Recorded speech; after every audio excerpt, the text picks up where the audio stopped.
Samoa papa ye foi va. Tala pala Samoa o ulang matane alufa. Mana Kusinga whakawhonga o le whakapuanga fo i nei telefona Samoa. Awina sa mai mo oe e lau leiti o whalongolongo le Radio Samoa tasilima iwa tolu amo. O te whatalofa fo i lo tātou o tunu o le nei aso fau, tātou mafuta ma whelo ai, tala tau longo mai Samoa. O le tausanga i duawes furu ono e le whidiwhidi ai o le Palestine, ma sui le lau o le komiti whaafoe o le whalaaptonga le uwhinga aluenga le malo, le pisa a. E uru fale atu e na o le lua se lau limas furu fitu tā lama sene, o lo i le tusi tupe al whalaaptonga. O le mori maule asitasi o sui o le komiti whaafoe, i le te talaino le ngā aluenga o le maota fau o le pisa a, wa fausia le no fuanga i funga le isa iai, le maota whangawha le lua tuai o le whalaaptonga, na whaatama ia i se mū le masino a perila, o le tausanga e lua afe lua tonu. I le ngā luenga le komiti whaafoe masui le sitala o le pisa a, na mawhai o na whaatu beai le maota fau, i le tau e toe o i le ono se lau afe tā la.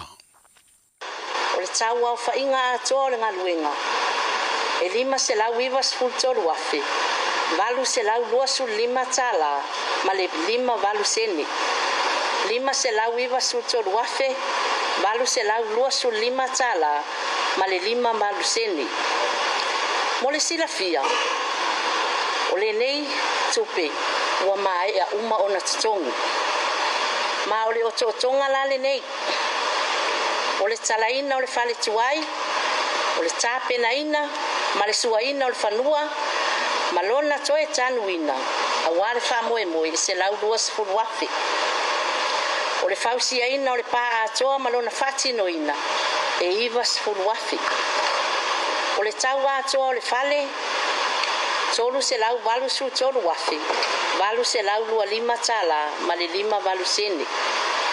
Ma o lona vai ina le nei, o le tau o mea fau fale, lua se lau fasu tolu wafi, lua se lau lua lima tala, ma le lima valu sene. O le tatongi o le au kamuta, e au fiai le palama, fai e le tise, e se lau fasu fulu wafi ono se lau tala. Ia mai tusa mal se fulu masina, sa fatau tai aile ne inga luenga. E a fua mai le aso tolu se fulu se te malua fe lua fa. Se ia faa i wina i le aso fao i ulai lua fe lua lima. O le au wala na mauai na i tupe mo le ngā luenga. Fa se la wafe tala, sa maua mai, ia au kuso lua fe lua sfulfa. I le faa wina o le tasi fanua o le pisa a. Lima afe, sa faa mea alofa mai le Public Service International. E tau wala mai le Victoria Public Service Union. Lima afe, lima se lau, na maua mai ya me lua afe lua sfulu lima. Mai le matanga luenga wala manuia maleipa, mo asosia tangata whainga luenga. Se lau fast fulu afe tala, na tala ina mai le pisa a, e ala yana sa ofanga lua tala, sa te wina, i le whaputu ngā tupe, te u whawhainga luenga o mawaenga tausia Samoa, po o le UTOS. E lua sfulu walu afe, fitu se lau ma le lua tala, sa maua mai, i le lua tala le au whaisa ofanga le pisa a, i totongi i le tailua vaiaso. Ai o le lua sfulu afe, se lau ono sulfitu tala ma le lima ono sene. O le alauni atoa le na o le afionga le prestini. Sa faa me alofa mai ma ofofua mai mo le pisa a. E afua mai le lua afe sfulu ono se ia pa ia le nei tausanga. O le au fai atoa le se leni na maua mai, lima se lau iwa sfulu iwa afe. Tolu se lau ono iwa tala, ma le lima ono sene. O le whaalapu tu putonga o tangata whainga aluenga le malo. O se tasi o asosi malo si e fua lea i mea na tutupo. I le tausanga e awhi i whasalau waru tasi. Lea na alu wai le solo te te tele a tangata whainga aluenga. Whaasanga i le malo. O le tausanga e lua awhi lua tasi. Ina ua suia le pulenga malo a Samoa. Na tauari ali mai ai seisi ngai o inga whapea le pisa a. Pe tai e ui sa tau wha matau wa ile a matamatanga o le pulenga malo. A le vaenga wha upu whai o le wha tua i le atua Samoa ua tasi, ai le tau no. O le tamai tai pāle mi o le malo tausi, le fionga fia mena o mi mata awha. Na sau no le talaino le mauta fau, o le wha lapu tonga. O le pelestene o le wha lapu tonga na sau no fo i le umusaina o le mauta tūtu tonu fau, o le pisa a, le fionga le ala i salanoa karamedi tuala. I le tasi iwa walu tasi, le nasa i eile longo a fo i Samoa nei i le solo te e le whainga luenga le malo. Tala anga tā ua o i le tala whaasoro pito. Tuane i nāwa i tausanga sa tutu whaatasi lava le whainga luenga ma o i nasa whai eisu inga titele ma mafu di aile whaalapot potonga ina ia sanga whaamautu pēa. Na amata ile to afile mu ma mawai e tangata uma le fia mga lulue au auna tau tua le atunu i sose au wala. O le alo le tā ua mata tia ua whaamauina i lo tātou tala whaasol pito. Tau tinionga mga luenga sa tau wivi ai nisi sa mua i malai. Wa avele mwhaea ea ma mita mitanga o le nei whalapot patonga. Tangata whainga luenga malo. E taluai ona o le nei aso e whaasino lea i le taunu unga fou. Pole matatia. Fou lea ua uma mae ona saunua i ai le tato. E fionga le minsta e le palemia. E fionga ia fia me e winga i le nei aso ta ua malona whaua ina. O nei Samoa miti fo i nei tausanga i tele ua tua nai. Lea ua tino mai le so. O le whalap tonga tangata whainga ruenga le malo Samoa, na urua i whawaina le tukusanga e awhiu sala uno iwa, e peona whailo ai wha maunga i lunga upenga ta whailangi. O vaenga o saunuanga mai le umasaina o le mauta fau o le pisa a, le ana whaia le asfareile ua mawae, na pueina le au nanga o wha amtalanga, i le ofisa so o upo le malo le mtanga ruenga, o le palemia ma le kāpeneta.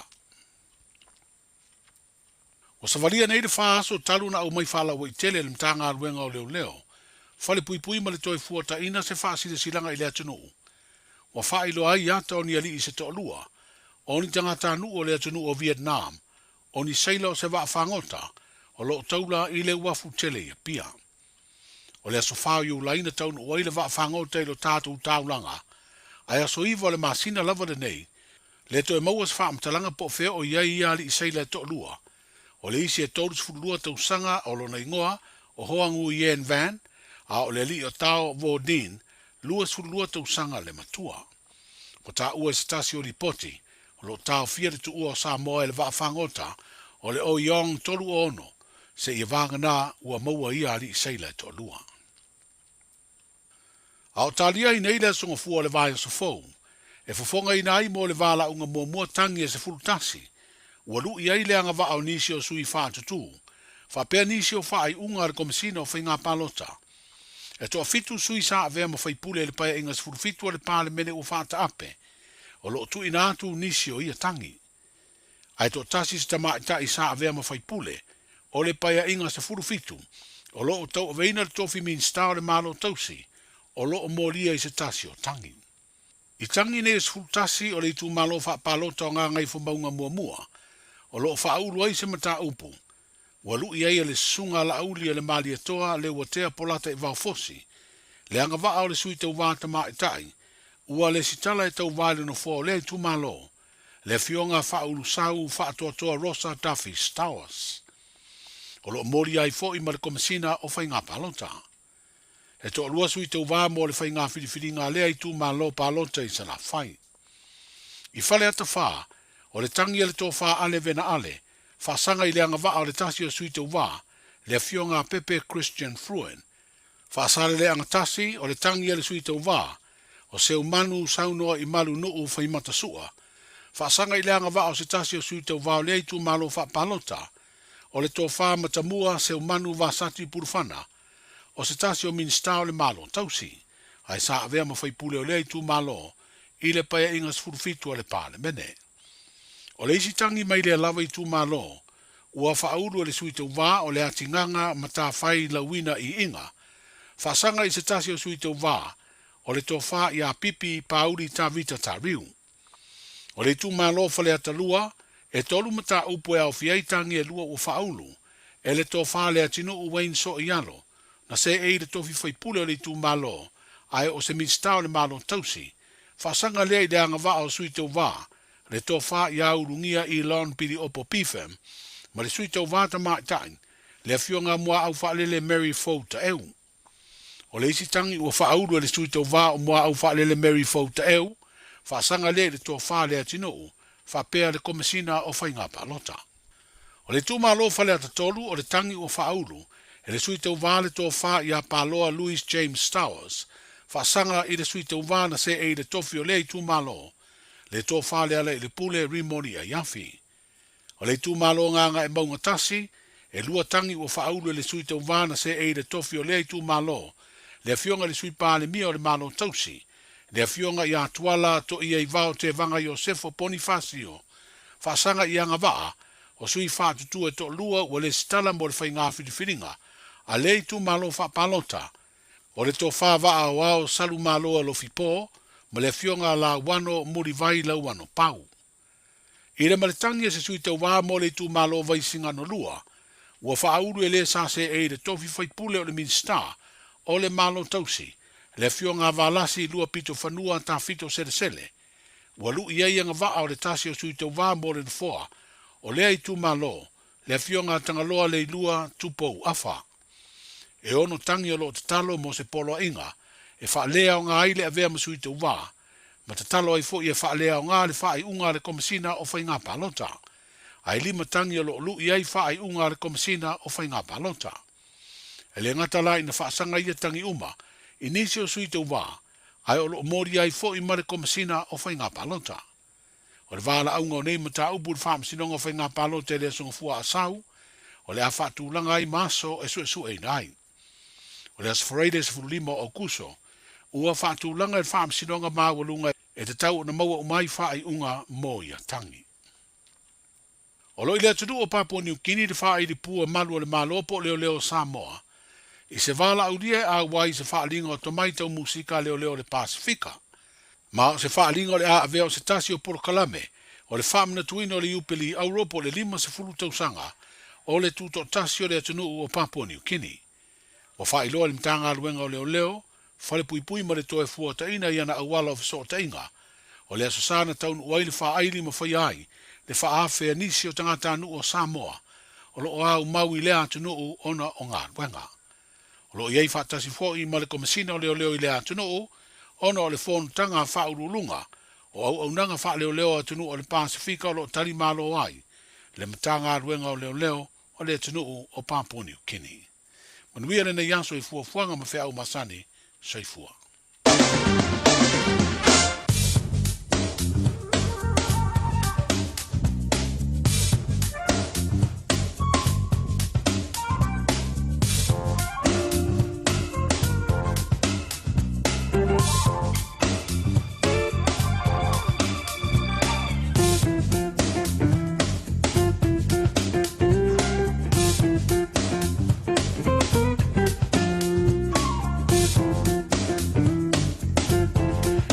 Nā o toi pāponga le maro le tātou tunu u le aminatu muni o tātou tana. Pēna pāponga i le so le tautua mai au tanga vai tipi au tanga vai o langa leo tapa au le langi mo mori lo tōso i fōla mātou hola le aso a tai au. Toi pāponga e se pāponga o tātou tana mai si o tātou tunu u. Sa venga tana le tau mōr si pia maro le tātou tunu u lo tō maru pera pāmawina. E au kilani le so sul tolu lona maulunga toa maru rufa nei mai aso pa pokon maru tātou tunu. Sa vili angi mai sau te sifo mātango pie sulu lai le so. O lona maru lulu poe 5 lona maulano. O le vainga mātai aononga tono le vai aso. Vinga poe nāri tau yari mai mātango pie le sulu lapi mai awa oa po nisi vainga au kilani. Sul whāna maurunga lo iai atai au mrona maru le poe 5 po lona maulalo. Vinga poe nāri tau e ani mai le stofi ma le sparaile. Sul 5 le mawhana whana le stofi. Sul 5 po le mawhana whana le sparaile. Tusa po le manu le po le stofi ma le sparaile 5 le maulano. o lo iai la stofi male aso paraile to amanu nua ia ta pena la I mapana ia mai se o nai o tātou tu asin sina nai o tātou matua ia na usi le fela to e lafa foi ia male vai ngona i o tātou matua mai ngana tai pale mo la to ta pena iai ma lai vol tau le sofa pena po ia tai au pale ton tau le stofi nga tai pale papena po ile as paraile o lava I le astona I pale tonu tau ana wa sit fia me ta pena pelo paola ma naia te poni fia vea ia o le na ia o la poni pepe tupu mai na ta pena iai pau tuanga re o to saip te ni sila maritime ni sila tanga renga le HCC wa vea tu tai sua I au kilani luosu tasi minute te ele whaara wa vea le lanso o tai I au kilani ona toi sua le o tai le 5 minute te ele 5 I le piafi o le so 5 minute le manu I le tai au le lanso o tai o le anga ona toi sua le o tai le 20 minute le iwa I le poana nei 5 minute te ele fitu le tai o le lanso o tai I manu kau hits ona toi sua le o tai e le 10 minute te ele manu poana nei mane tai sua I Morowai 10 minute te ele fitu le tai o le lanso o tai I Morowai toi sua le o tai le 2 minute le manu ele poana nei patalopa si o tātou tono I Samoa pele o tō pinangano mo tātou loto laua 10 minute te ele manu I Samoa lau 10 minute te ai le fitu ia I tātou nei ia o te roa o lo mana ele tau si o tātou tono manu le afiafi o ngoto atu le la a wawani se vaenga o tātou tono luas fluiva le bela fa maude mai Samoa mlo na manu le afiafi e luas lima se vaenga ap no pa atoa matango fia le tau mai ai kai taia pasi kai waka o mai ile Silverdale Albany ola olam ko ma ngai heavy traffic la wa ngai mai dungo na papa ia pai ma die o to sai ma o to malo pena po se vai ngai tau langa Victoria Park ngai lunga na papa ole na we ai o pinangano le fiafi ma ta yao ia pa auto uta le lei te le lava pa la lo tupu mai ia ma awar pa ngai na telefonia se vai na wai ka to Rotorua ma tau po ta naki mano tu mana ia tau so I na pe plenty fa mai kin country kiss por max pe la mo Wellington on ko ma ngai ana pe me pa o ki mu le fiafi se venga wa Robin Palms the North maybe amazing tau ranga se pa ia South Island Christchurch mo no tu tuai ia lo pa ula na ti munga le mapa lo awa pa so la to yo o pito la lo South Island so venga na tau ma tai bang se ta to no mana tu la stalo la vata to te no ai mata to no file is right moni so el fa malama bam ai siona to no mana tu la talo ya me so ni va ngai no tu ai mor sil pien mara ta to no ya por clame pa solo au ta to nga to no va yaso suri van bram minute o te ale to la fitu to tu ale radio Samoa sulima Eva tolu amos maila pa ponga ta to por clame la nga opu ta pena ina trenga to pe o solo Samoa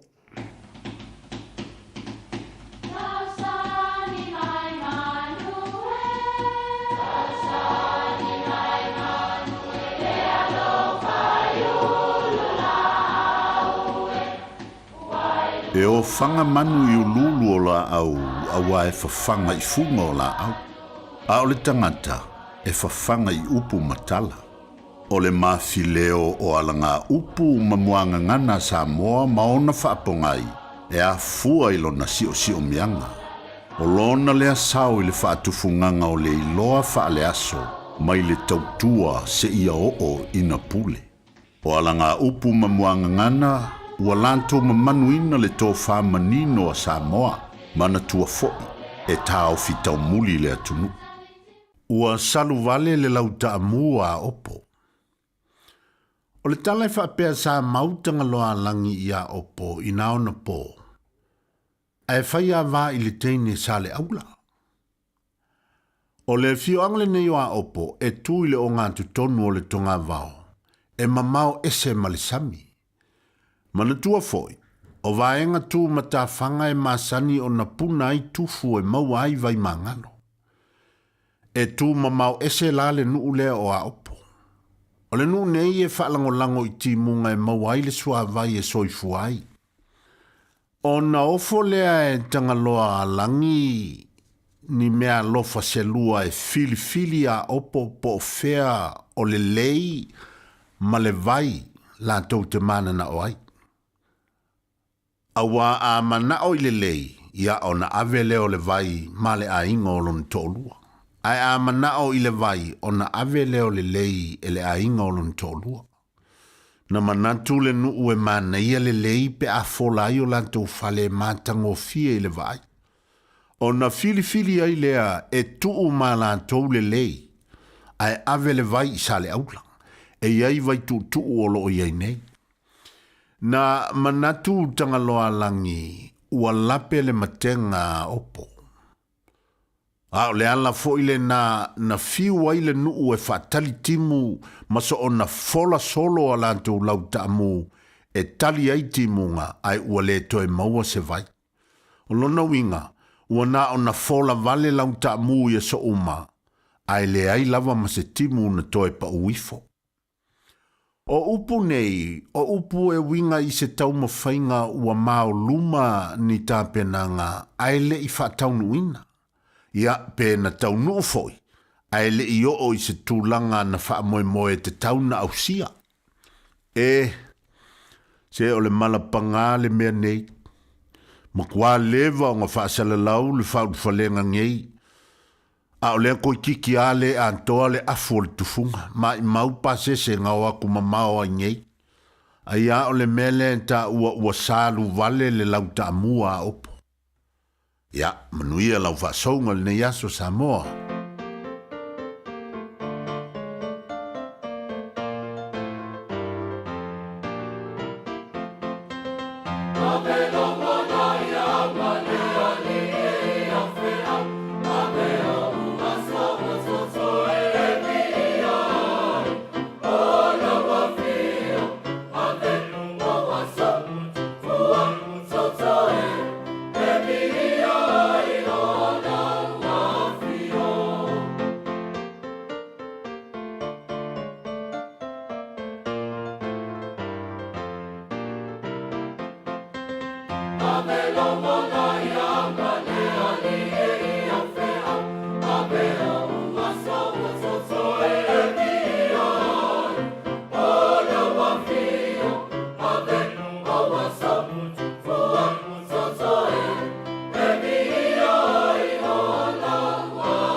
Ia e tania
Se whakamari o le kane si whapatonga ke Sona Amerika Samoa, mai le fio anga o whangai tua Amerika Samoa, tātou bimpa manu pa aptai le au noa, lo tātou tapa au le langi, i lo nā alofa ma lo nā ngana lei, po e le lama nei aso whaadia lo mātanga o fie, le ngata le tau e lama le mālu lua te tonu, tō psia i tātou i whaapnianga, mai sori soi fua lau le maro le atoro tātou atono o tu asinsina, au whangana menga to fia le tua, lo whanau no manu a wasa mo atai au se o lama nei whanau witi, tātou awe pēr le whaaptai i le tua e ulama na le lama le ngana e tātou tsulaina lo nā lopa, ta wio se mei longa ai, lo silo na whonga i o tōpina ngana mo tātou loto le nganga e tāpua i a tua ilana whanau whātua tua, tu mauri inga i le tua nei māsa umai le au noa, loa spuro iwa mara minutu o te aile tu lai fitu, i le tautua whauore Radio Samoa su lima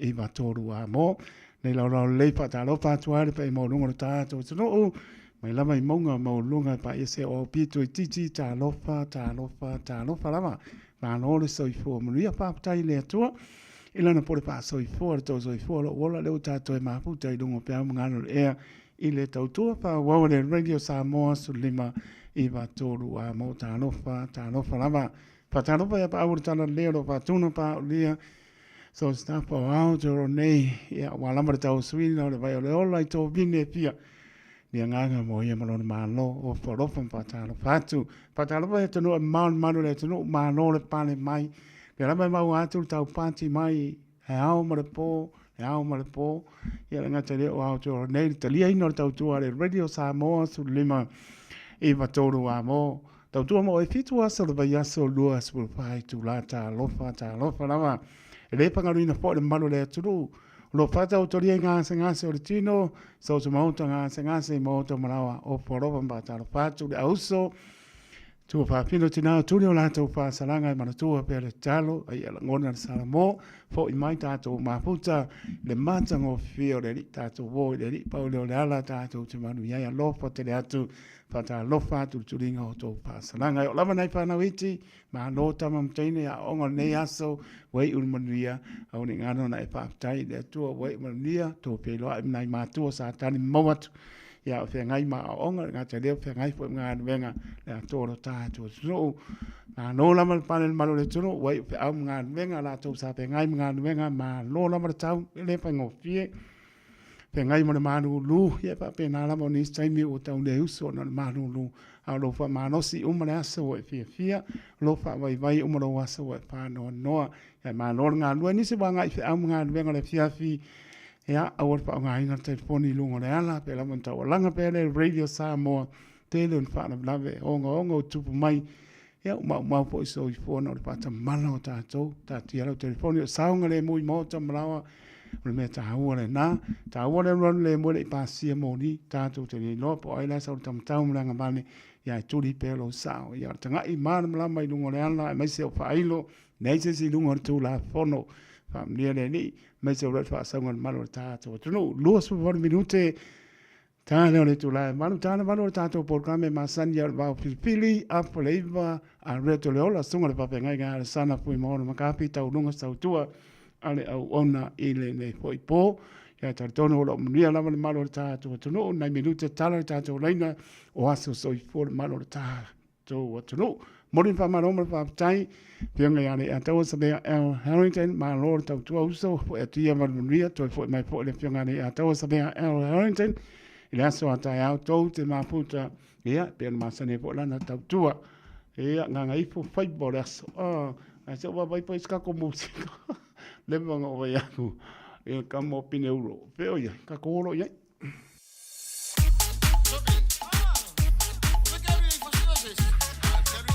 Se pong Maria dei ulai ben la matai pot ne piafi yang e foi le pa mio asso pot manole atunu mananga fa lono.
e si vai leva Pate ai lo vai mai ang alwela Pai ai au pika Nei so wita Esa wia wa pia va ai atu wa sila Eva mai la ia Le ofa i mai kotara Wait and see o malaki Chika kana wa okay Eva mai la ia Pia lava o e lau fika Avea lava o le musika E mapua i au tina Se fai mai o le nei party E pa o le nei party Ai ase foi o le musika E pisa le na party Paski mai lo i le maku Oka e ua afu So mai lo ma le mix low So o singa o lo wafu Se fai mai o le nei party E pa o le nei party Ai ase foi o le musika E pisa le na party Paski mai lo i le maku Oka e ua afu So mai lo ma le mix low So o singa o lo wafu Eva mai la ia Le alfa i mai kotara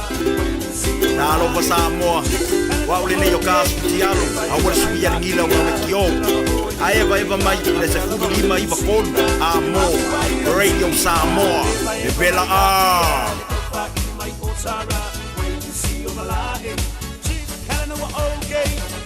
Eva mai la ia Pule lava o e lau fika Avea lava o le musika E mapua i au tina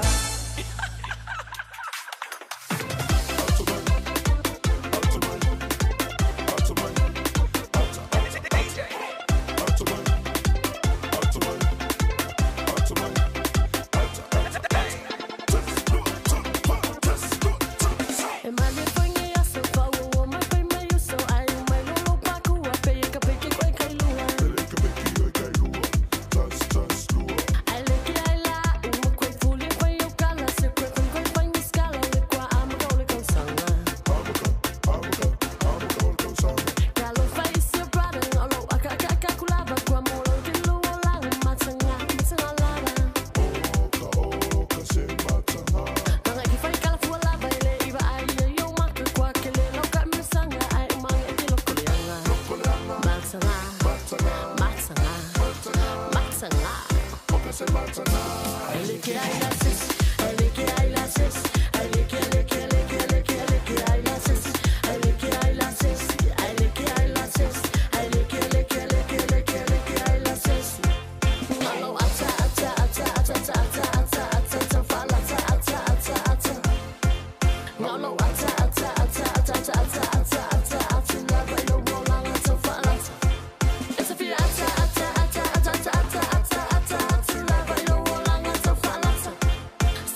Kamatara tātou laina sa wale tanu pene tolu pitu tasi 5 iwa tolu numera. O ne ngaro tātou email on the air at radiosamoa.co.nz Facebook page malunga le YouTube channel. Ya, wala umai mantua tā pena wale tātou program se pese pa mleo so po mano le atunu. Lengang pālona.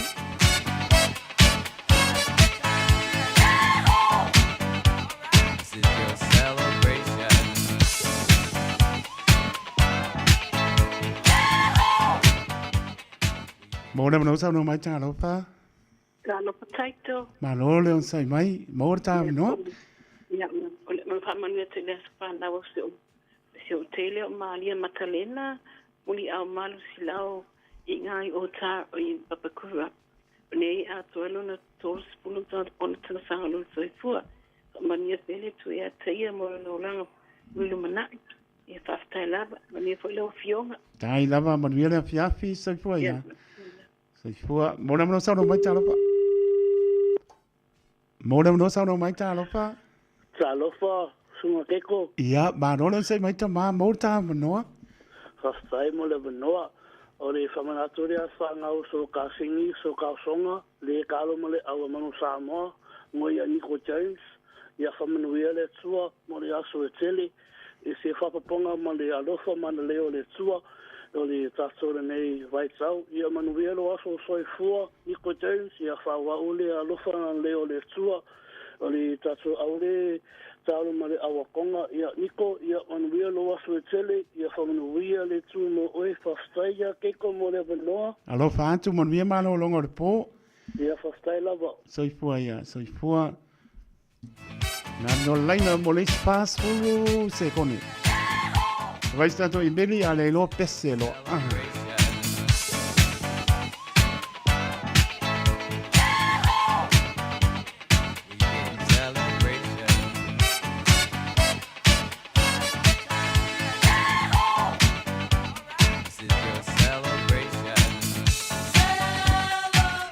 Ole tanto I meli mai a sunga ya se Yuli so Ula Irene Rachel Filia all the way from Laulii Whanga Tuanai Mamangili Samoa.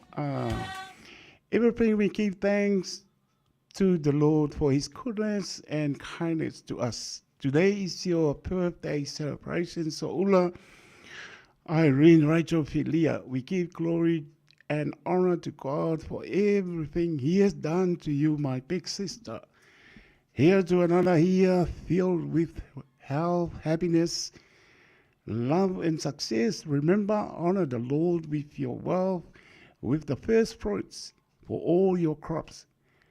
Then your hearts will be filled to overflowing, and your vats will brim over with new wine. Happy birthday, my one and only sister. You are loved today, tomorrow, and always. Lots of love from your families, Mom, Ethel, and you. And then your Palau Nicolau Filia, especially your dearest nephew, Nicolau. Check out Filia. Have a pleasant day, darling. Maria Loaso Whanau.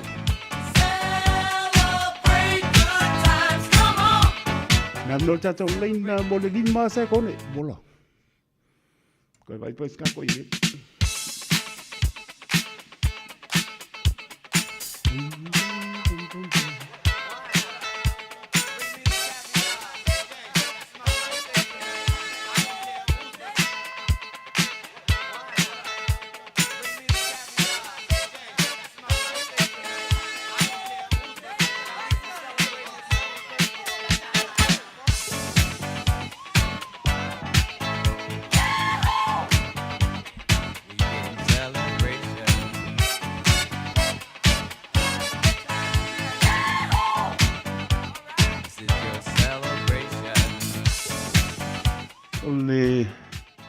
Le stato I meni laso whanau ia pea ia alwaku pea se Yuli so Ula Irene Rachel Filia o le inga whapo I le atua I na uamwhai oe le afine so Ula Irene Rachel Filia o na ea ulia mai le neitau sanga whaopopo I lo wola o le whaaptaima le whaamanu e si ai le atua o le ona le malosi umanawa, ona o lana tau singa ia te oe le fine.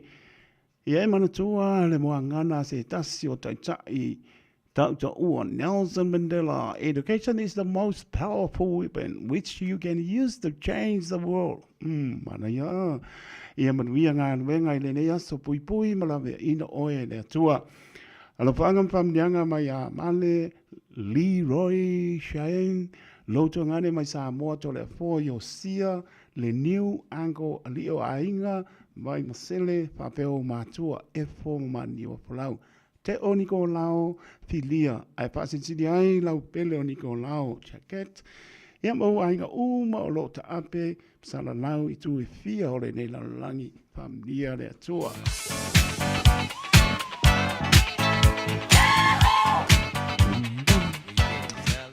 Ia, mea patawaa le ona whai mafonga tau momoli, bulenga le Radio Samoa, familia o soifua le maro le tātou tunuu. Te māti nā o usa mtua pāpinta ala manai whāna witi o tō umanama. Whamnia tō wa soifua le soanga leileli. Toi whapopo nisi tau sanga stele soifua mau lai tātou manatua pēr. Ia bea pē tātou e whai a lonu pingalo. Maruia te leo tō waso soifua.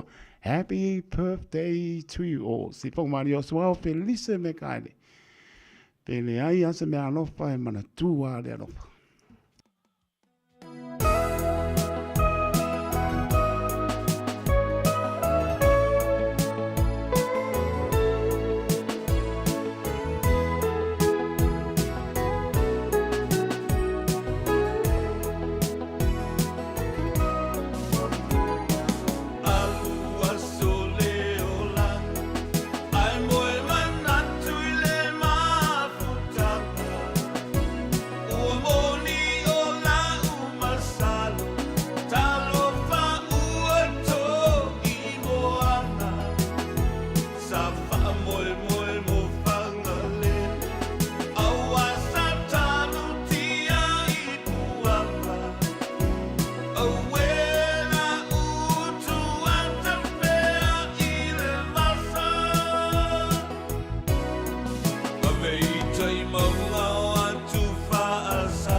E te le mai loa le taimi o sai se lo longa.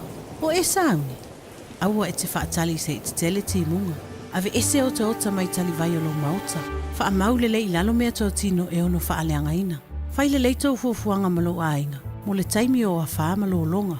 Oni nei minute lava e te pena ai i le taimi le nei. E au ngā mo le taimi e tupu ai le wha lavi.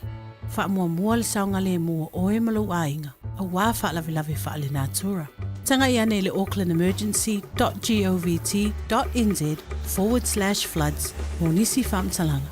Avia maua sosa, Omega ka, Ianga lowi moa, Omega ka, Sabale tau mofie, Omega ka, Fili mai loile Omega ka.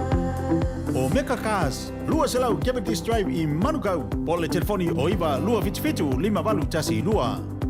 Susu mai Manukau ne, Omega ka. Malole keisile Omega ka.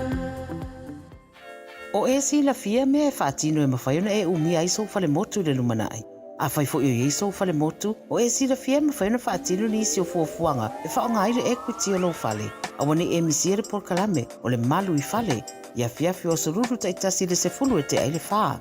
O le a e si la fia ai au wala e mawhaiona e umia se fale motu le lumana ai, ma au wala e whaonga aile equity o lo fale motu e whaata wai se isi o fale. Le por kalame o le malu i fale. Ia fiafi o soruru vai aso ta itasi se fulu e te aile whaa. Dole General, sau gas ngā le maa. Ia gas ari kuafo, kia le mea. Lue ma ilalo, ma ilalo, ma ilalo. Lue melo lima, melo lima, melo lima. Lue ma ilalo, ma ilalo, ma ilalo. Lue melo lima, melo lima, melo lima. Ay, ay, ay, ay. Ay, ay, ay, ay, ay, ay. Ay, ay, ay, ay. Ay, ay, ay, ay, ay, ay. Ese que kuele, lue ma esiva. Awa mami le kai kai ka. E fa onga mai ole musika. O ka ko se le fai meika. I want feel like the lue mai se ole ngai kenye. Se mami le ai. Te onga e ke fai le. Ave ese ngama a oi la ukanga. Ole siva papa. Siva po imale mata. Ay ay ay ay. Ay ay ay ay ay. Ay ay ay ay. Ay ay ay ay ay. Ese que kuele lue ma esiva. Awa mami le kai kai ka. E fa onga mai ole musika. O ka ko se le fai meika. Ale ua yei maa, so le ua owa ke le olo ka a. Ba ai le o ki ngau, ai a kiri ai oa e wha pau pau. Se whai wha ale le mai fōi, o au ngei o ke le koe fōi. A o mami fōi le ua siwa, on ka ko o ke le koe ika. Ay ay ay ay. Ay ay ay ay ay. Ay ay ay ay. Ay ay ay ay ay. Ese que kuele lue ma esiva. Awa mami le kai kai ka. E fa onga mai ole musika. O ka ko se le fai meika. La mami siva mai. Uanga o oe la upele. Se kilo kilo mai. Uanga o oe o la upe. Plofua rosa. La rosa rosa. Sala le manoni. Una o oe o te te wina. Da da da. Tami tu lai mai leo to tasi ni minuto na tala le tu lai malu ta tono manu i lau ta po inga sa moa o i mota malawa le malu le tunu sa pe ngai mga wenga ya mespo la singo le ne yaso we ul monu yo bi inga po i le tua lofa taito malu ta tunu tua sinsina la tole tunu le penga wenga pa ia la vana i pana wichi la tole ato tole manosi lofa tele atu ni se wa ingo pe ngai pa no noanga o ni se pele ma tanga Motsia malanga mali fa masele nganga o le ia lofa tele atu. Le buta pena mai ia talenga alo po, talenga atu i pea le tato por kame o le bao pilipili. Manu ia la pa soa sa moa ile nei po. Arue, aruo, arue so mai so. Arue, aruo, arue so mai so. Ya sa fo i sua mai so. Ya sa fo i sua. O le tō whamamao ma le utanga o Samoa. O le vau filifili. O le ngasu e whainga tā o nā saina. O le ia I vivia e au ngata. O le fue lave e le whaingofie lona tala talaina. O le papa mausali ua uma o na mamanuina. O le nei polo kalame ua whaingoina o le vau filifili. O se wha manatu. O se whangufangu o anga nuu maanga I whanua. A wale fuanga lalovawa. A o si olo pito vaa le tantou polo kalame le au wha fongai. Ia mau le to vae. A wae tau fi ese le atu. Ia manuia lau wha sausaunga I le nei po. O wanganu o te pia ian. Arue so mai sa. Arue.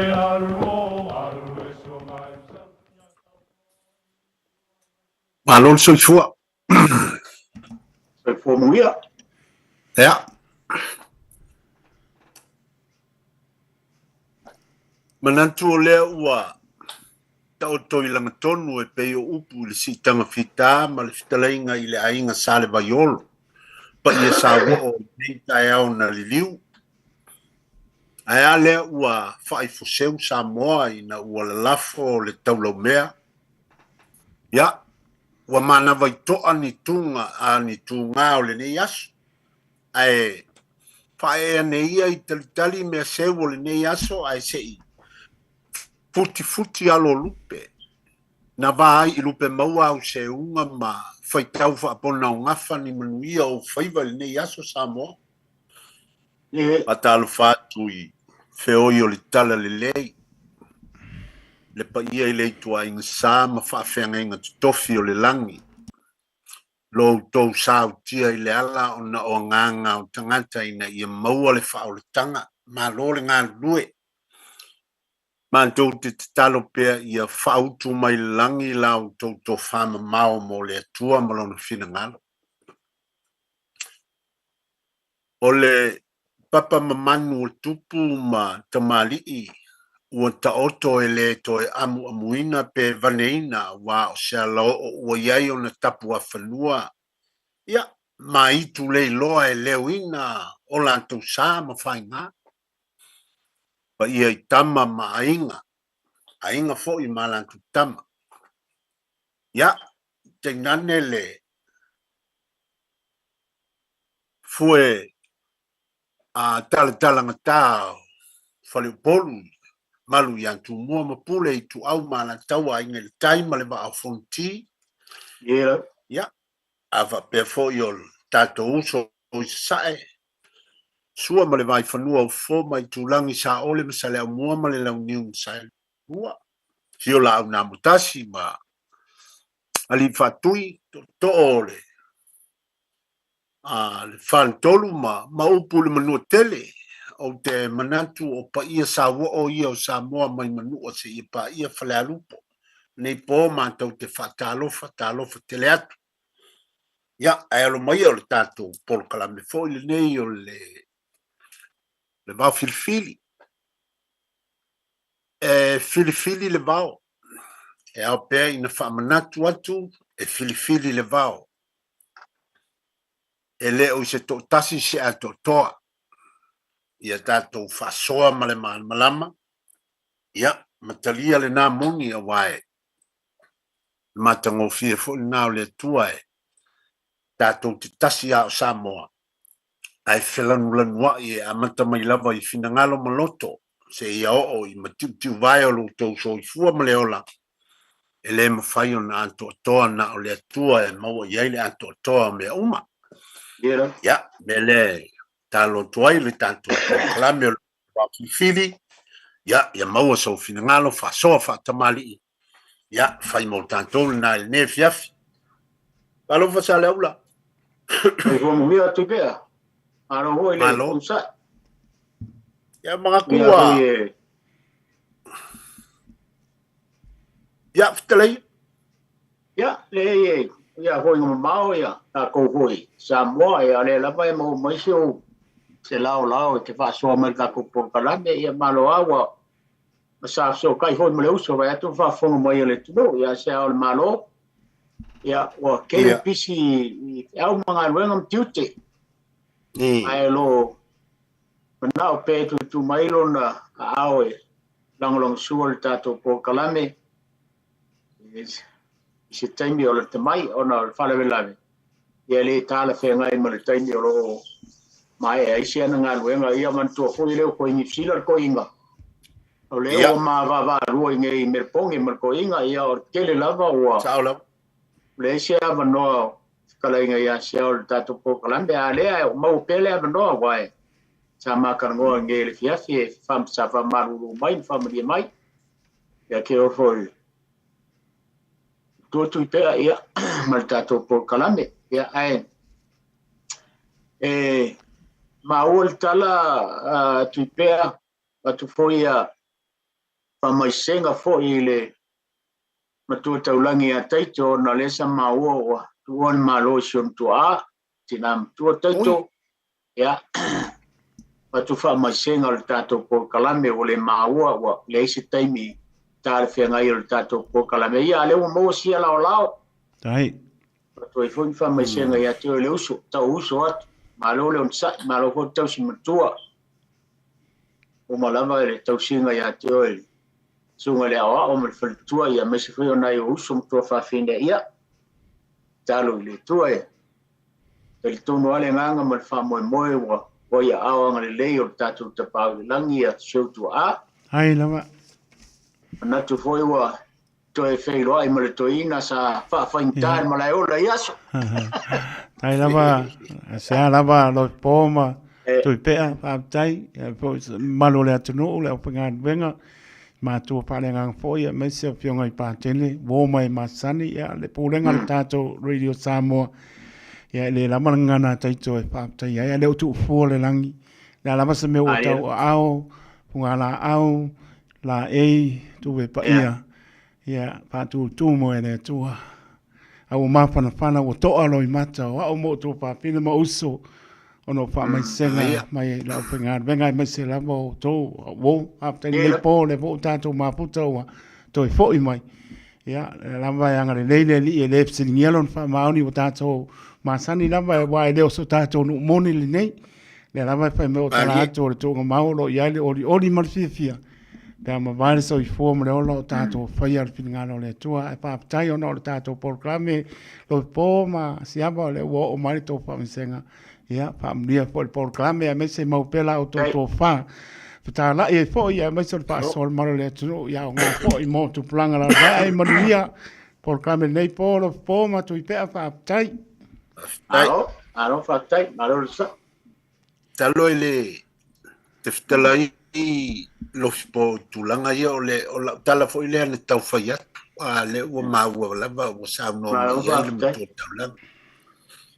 o teito ele o se tangata e tau wha mai seina awa o le ngangana le an teito ia so uma o le wha mai se o le wha mawhana o le wha manuia tai lava ia te le masalo fo ia o i le mawhana ma le pa i antu le li i le ainga li i ma o le wala au le tu o lo fole upu fole to te ngana so oi taito ia fa no le lalo langi langa ua misia le lantu tasi ai ori le langi wa fa po polisi la tu tasi ia ni ya mapu file mule nganga sio tu aile mapsanga fa ba lo spole o le foto mai atu le confilenistele al metisi ya le foto mai atu le frontele le kalesia fa tonga le tua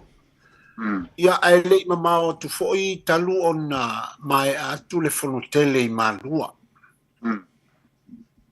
o te tonu lo fipo i le taimile nei le atunu ua se u tau wale upu fai le se unga lupe ua va i lupe maua le se unga o sapo sa moa i manuia awa o fono te tele ia o lo li po ye li tala li lei mai o le aunga la mai tasi ia maua tangata uma o Samoa le wha o le tanga le tua o te iloa o le talitonunga lea o le finangalo le tasio nei fono tele o fatinoina ai nei fo e kalesia tele le tatu tunu e uia I tulanga o whaingata o mai ta watu I lunga o penga te whailangi ia o le natula leo meo sa iringa malo e fa pena e o ale ngana o fo le lama tatu te whai joina ma whau tuina le ngana a wole ta alo le tangata a wole ta alo le polo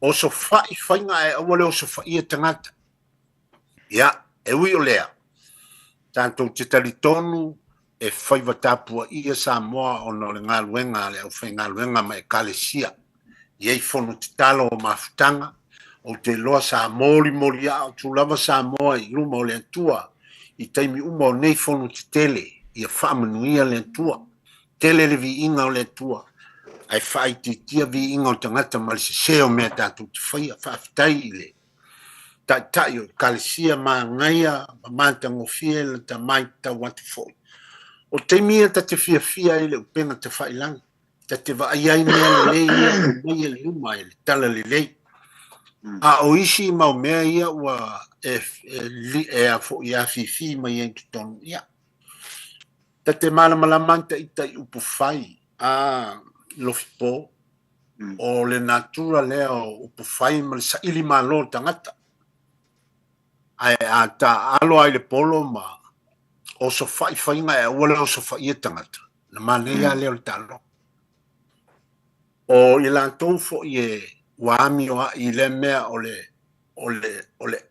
le ati malafo fo lele ai le o ngofo kongo Samoa e le aiso na sao e whaia I le antunu uma ai e le tapua I le lei ma whautua le lei ai tau ai atu ma whaalantau a pe o le upu le whaonga o I lantou o fia le nā mea ia tailo I po le aso lantou langona talo sia o fia ma file mu o lantou soifuanga ai o Samoa lava ia o le alava le whaingata o upu whai o Samoa le mawhainga besiala na filosofia e matua lava I le o te tele a pesenga e matua I le o le tofa o le whautanga o hafo ini ese inga ia ele mwhaiana sele na upu e ta aloa tama o le uso o wa ao aina umu e na uma mali e lava lea e whapena ia tarusia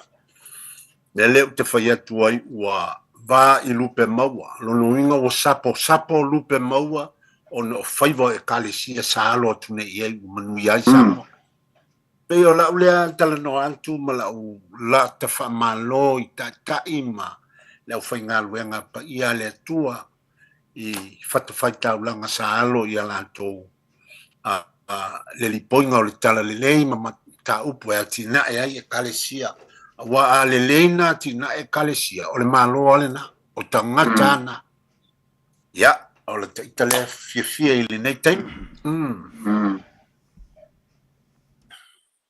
alo ole eista si o tama matua sa fisili mai e te au leo kule pe sa tatata no pasam sama no fo I tuipe ia ole bele ole pai mai a te au wai leo ia te au famo monga te te tomu pe iso si le fia e avatu pe a to me fa so mai si ole tu do quarta to por kalambe va pena tato te fito fai me volele ka ole ofu foile ofu fa fale olo ia ofu fa fale olo e yesa o maule I le mele ale ai le sa fai no le fa fo mai le tu ato fa soma fai mai la story ne e se le ofu le fa fale olo e se le ofu le fat e ele ofu e no fa longo fu ita o fai mai ole ofu fa fale olo pe ia o le ofu whawhale olo o le ofu a le fatu o le fatu o le ofu le nae tu I e tonu le fatu o le mea tua o le ma le fatu ia o na taulea o le ofu o te lei loa le leila po le ale winga Le lo pe ke wa mo mai a kai ko wa pe o ngai ka o le singai ku lo ngai ngai te le ma mo le ale le pe se i tantia le fa so mai ia pe o la tau i lo o le ofuna o le fatu nga pe o le ofuta ua mana tua foi e mo a tapa a pele ofu le fatu o le ofu le fa le o ia o le ofuta ua na ofu ia wa tele i to inga ofu o le ofu ale fa pitoa na o le fatu e tu ia na tu le ia mana i pale asulai ti fo ia fa mana ia ile ia le ofu o le ofu ala nai mo mua tapa e matai po tamatai po fe o ia le ofu na ia wai le so ngai fo ise singa ofu au tele lola le winga e lai ona tau o le whawhaleolo. Ia, e pa i o lesi atonu e maua i se isi fina ngalo e whasoa mai. Po le atonu le mea ua whaingoa i o le ofu le whawhaleolo. E iei nai upu ian o tāpena ina fo i lospo. Ia. E le si upu e whapea e whana wa ele tane e tala te tau. Ai tupua e le teine i a whana whanau. Ia. Kongo e maua ma i eiso fina ngalo i le nau. E tupua e le tane e tala te tau. Ai tupua e le teine i a whana whanau. Ia, mani tua fo i pe a inga male upu fo lele. A whangau le kama o ngā kapenga leo longa pupu lama. Whangau le kenge la langa i. A te tilo i ai o le taunu unga i o nā mea uma. O le taunu unga o le tane e te tau o na tale te tau. O le taunu unga o le teine e te tau o na whai a whai o le langa le ia o langa whai poiponga. O le taunu unga ala o le nā mea o le whanau. A tonu o pe winga whapea le winga le upu lea. E ei leisi upu e whapea ua toso ina whai au a whaloloa. Toso ina whai au a whaloloa. O le winga fo leo le whaiva fo leo le a whaloloa. Ia langa ai longa ua e alu le sami ua e samia lofi poma makaiko. Ui fo e ainga ngofu kaiko kafa le whanga o ngongi kele i oe. Ia ai longa ua susu le sami ia o lua. O le whaiva ngā ka o le a whaloloa. E iai pulu ma maungu e kuu iai. Unga kala lea, ia ngoko i lalo le maungu ngā luenga ngā le pulu. Ia whaangolto i lalo, ia a ola ngā ai. A whai ai uma ngā maungu ngā lu i lalo. O ngā o ngā oso ia. Whamai e oso ma koso le. Koso le va, ia. Na ai mawai le upu na ua toso ina whai au a whaloloa. Ia, o le isi upu e whapea o le a o le talaina whaafau ua nunu. O le a o le talaina whaafau ua nunu. E whapea le mau. O le whau nunu. O le whau ua ngumi. A ngungu le whau ua ngumi. Le whau lea e masani on whai e. O le ngaluenga la na e tala ele. Tamai tai palu apa. O le tau tala o le whau pe a nunu. Inga ia le lei o ngā ao le efu o le ama. Ia ele o se ngaluenga whaingofia le ngā ngaluenga. O se ngaluenga pe e yeise winga vo le lei. O le a o le talaina whaafau o nunu. Pa ia o le ngai kai ao wa karikongu. Wa uma o na mamanu e le mawhai e se isi o na toe whaopopo. Se upeti pe whapena. Wa pa ia wa ka oko a selo. Ia e pe e whapena lo na whaongaina. Ia o toso ina whai au a whaloloa. E pe e o se winga fo lele i se tangata e wa ave po wa alu i se to i ni ta inga fo lele ai le olona loto lea. o te manatu e le o se mea lelei ona toso ina fa'aafa a fa'ai'a o afaloloa lo tantou aiga e lelei ona filifili sa'oloto le tagata ia maalu e fai lau palota ae aua ne'i ta'iga fua i ka'iga agisi magia ae sa'oloto o e fai lau filifiliga aua ne'i toso'ina fa'ai'a o afaloloa ia lou kou figagalo kau o sa'oloto tagata e fai lona ia lava filifiliga ia e pei ona ai upu na e atonu e fa'alautele mai fo'i e nisi po o lau tofa fo'i sa le aula ngai upu ga e manatu e kalakalago i ai mo ligie fiafi maguia le fa'asoa alo e foi ngai upu o mo meu foi e winga tu sai o days upe au manka kalongo ngai lau sawe open aku leo le YouTube ka po kala me le baya so taruai ia ai la esa ui la lo ia le kometia man koe e le swa fa foi o pe o meu email foi e o mai la lo le YouTube ai mandai le a foi le fisilia asi uso foi ta uso ia msalo e pe swa from tai e pe a wai le ngingo ho leo ai o lo fisili mai ka po kala me fa mala mala pe fa fenga mo ku le ngo sala fai ia o e tauna e fai le tali o le mel na ai pa wala le o menga o ke ro ko kiri ki o nei ai o so mai ko finga ia fokula fai lang fanga ia o le la ka ngoi fai kaua ale a ko anga o le suenga le ia wai le fa pe o ni me e a mai o nga sa ole o le kadi a wai e ye ka so suenga ka o fai nga ia mai o le me ia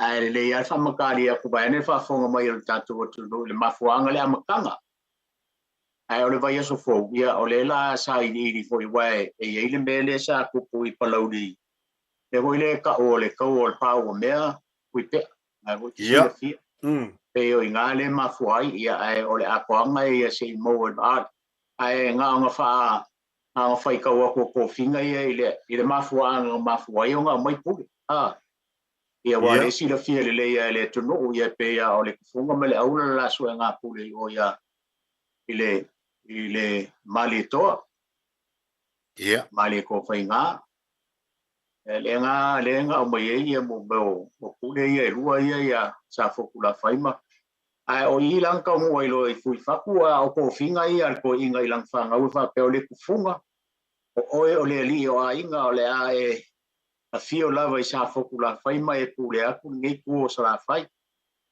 o fia le usonga o e ke ngofo i makua kala wa upo le usonga o le aula ki kala vo mai au malos e ke fa fa le po ma o le tu le to le usonga o e te nofo i po to fia ma le fue ma le to e te fia upo le tufunga ma le usonga pule a wa le va ma tu mua ia mai pule atu nei tu sa la fai o wale tu no ina ia mata mo fia ma le ne uma ia e pe o ko finga nga tu pe ai le pele ko e va ko le si va enga na ia on fa pele ko inga o na fo yo ia te o lua mau ta ua sa te un tau si te funga tas ona le lofa fa am tu ia te o to o le ai al fo le au le te nofo mai le ainga o lo to tina le tu tani o le ele nei o le a nofo i ma sina ru pelele o le a tapu le ele nei i sau mai puna tele pa watu le ai audi e nofo ai la o lua fengainga mai sa lava ona pule ai stasio o lua ai pule ai lava le teine ia i lona lava tofi e nofo ai o le mafu angare na o le ngore nu le inga uta o sa fotu la fai o fai ngoina o tapu ele o mai lava yaso nei ia e nga kai ao le akoanga ia sei sai di leiwa ka wang mai o i o le lei ia o nga ai wai pe o le mafu anga nga ko fio pule ia o no pe ele ai sei sai di leiwa a fai fo yo es kasi tu la to le tu no fa fo mai ia e fo on ta to fa so el vai nga le ao tai ai nai upu ia tuipea. O upu foi e o upu foi tai ele upu leo ki kilo koi i se wakupea. O le upu lea ua fati sisina nei le ngalu na ia valoa. Ua fati sisina nei le ngalu na ia valoa. E fa mai male le mau mal tau fi o le avaloa e fatu sai pa ia mamalu le aso. O le fa sanga inga o singa ula. Ua fata wata le la ma le masina. Ua maa ua lunga ma au tele le aso e pe upo e fai le ngalu na ia valoa. Ya. E le isi upu le nada abatu pe ua whaaifo le lupe le malie o le tae au. E ise taimi o na whaamtalatu lea. Ua whaaifo le lupe le malie o le tae au. E upu ia e afo e whaonga e le tele o wharu polu i taimi o lato fitalainga. E whaonga i ana folosanga. Ia e pe e whaonga whapea se o whamalo whaafitai fitalai. Ma o leo o whaifo le lupe lele malia i lo fonga la folafo i nei tae au. Ke lea ngai upu ia tui pe e fia ia e lei pere whaasua mai a le tunu i upu ia. Ua whati sisina nei le ngalu na ia valoa. Ia. E lei a fo le whatu mai e o le whautautanga le maru o whale polu i le whaonga aina o le upu. O lau lea whaonga aina o le upu lea. Ia ma le upu lona lua.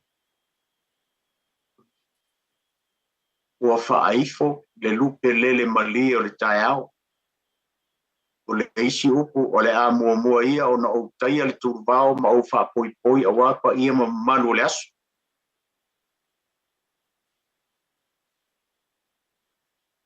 Ia, ia ma le upu le ua mele manue a fono. Ua mele manue a fono. Ua mele manue a fono. O le sao le lu. Ia, o na upu ia e fola koe whaapopo i. I lausa uninga e whaasoa mai ele turu. Ia, o lau le sa uninga tuipea. E kele au upu ia e manu a fo taime leanga o isi fo i por kalame sa whaasoa mai fo le tunu fo mai o tele upu o le ropa le. Ia. A eisi por kalame fo mai o tele upu ia la fo i sa o la tau. Ia e moni a fo i le fina ngalo whaali ia lai titi fo i sa nubenga ia i whai mai fo wala kiki sa kaunkel. Ia ele ese meo ia ie. O le aga ki solo ar kako por kalame whai a fo into e vatu nisi upu pe a umar whaasoa i lisi kai. Ia, po le o le whalu fo ia kakala le lainga e whaale e ingi fina ngalo e amui. Ai a whai a ku whai lolo fo be wale kua se avangoa. Ia renga. Ia, e le aise mea o ia i o le alava e whai ma tua manual tato por kalame. Ai ai vaenga na te vai atu e pe i o ni whaamuanga ngana. O upu e whai i mo meo o manu ma ia matai malitai po o le tonga vau ia o le muanga ngana. O wai e tutusa umai me whai o na maua umana mea. O alanga upu o mea ia pe i e winga i tangata ma tofinga ma mea e whanau mai ari ia alanga upu. Ia o le ale le avaloa. Whemei e ise ava ingo o se avaloa. O le... A whai e le ta ua e le aise se fioanga i aise me ta o le avaloa. O le upu lale na, o le upu ai whai le ngata i whale. Avaloa. ua fati sina ngalu. Ia, o fati sina nei le ngalu na ia waloa, na winga o le sami. Ia. O lona winga a fati le a waloa. O lona winga e wha winga i le sami.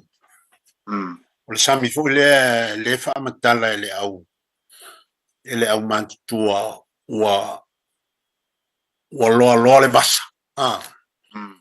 A loa le vasa po ua fati loa pe a le vasa o lona winga o le sami o le tu inga souvo i lea ua matua fafati ale pe au. A faila a sina le ngalu na ia valoa. E se ase a tupu na mea. A faila e wha winga i pa ia mamamalu. Wha tupu ma wha tamali. Ia, o le upu na e whai e fau le nanta e au. Nei tae au se tae au fau. Ua whati sina ngalu na ia valoa. No inga ua loa le vasa ua la fuli ngole upu e masangi ua wha o ngā ua whati loa pe au ole sami. No inga ua maupu pue, ua wha maupu pue le aso i se tūlanga whati toa ma o se aso ua whati sina. Ai le masangi a i ona tupu le nā mea. No inga e se a se a ona tupu se mea ta o se avaloa. Vanga na o se ava i se fi o ngai e le ava le o le avaloa. A o le whaawinga ngai au mai el tangata. E whaawinga i mamalu pa ia ua mawalunga ma ua sawo ua whatau toto ia pa ia ma mamalu le aso. E o fo isi upungango whanongo ku ia e sau mai le winga e tasi. O le whaamatalanga o le whaamaupu e puenga o le aso. Ia, o le tele o le pea o le telefoni lele ua mafuria i le whaonga upu e whaonga isi. Whai mai ei la unga isi. Ai a te tango anta ita e fatu lata la unga. Ia manatua fo i o isi taimi e ese le la fonga. A ole e fetu na i fo lele ma mimilo upu ma teu upu. Ia a ole ngua e kasi. Ole alanga upu e kasi. E mawhai o na teu o le tangata. Fo ilea e eilo na to mai whaapitoa e malamalama i tala tuu, e malamalama i vavau o fio anga manuu, i langi soifua o lai ai. A malamalama le leili tangata i mea na e te nofo a mawhaulau launga ke lea. Kai ngangea o upu e masangi ai, ai kakangu a koe le loi misi. Wa e mele ta o le fatua i upu le toinga vaenga le ngana le wa e mai. Ona saulo le upu, ua makua fau a koe, a o le winga. E ke kaupu e a kua ia. O le winga e tasi, o le winga na e tasi. Le winga ia. Ia, ale mangianga, ai le winga leo le mea. Sa mo o le vau filifili. E kala nga kae a wanga kae. O le tulu vau. Ia, o ngā ua mangingo a, o ke mo i kaia le kulu vau, o longa winga, manko fo ia e kaianga le kulu vau e ke susu mala. O le ngasu, o le mea ngaka, o le ngasu e asa ngaka. A e songa ngā yo iei e ke o le mea wae o iei wa kae. Wa makua susu ako. O le tulu vau, o le tulu e mau i le vau. A e kango e ka fo i le kae au po le sau. E ko uma mai ampe i se paipaki o le sau o le kamanga i la.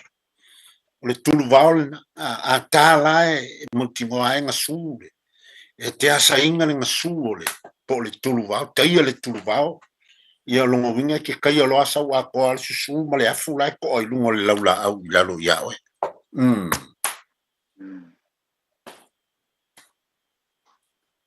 Whafo ia upu ia na mai tu pe. O le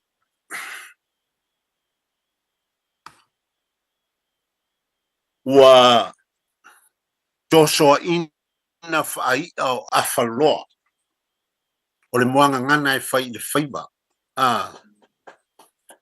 E whai le whaiba. Fa'ai ao afaloloa.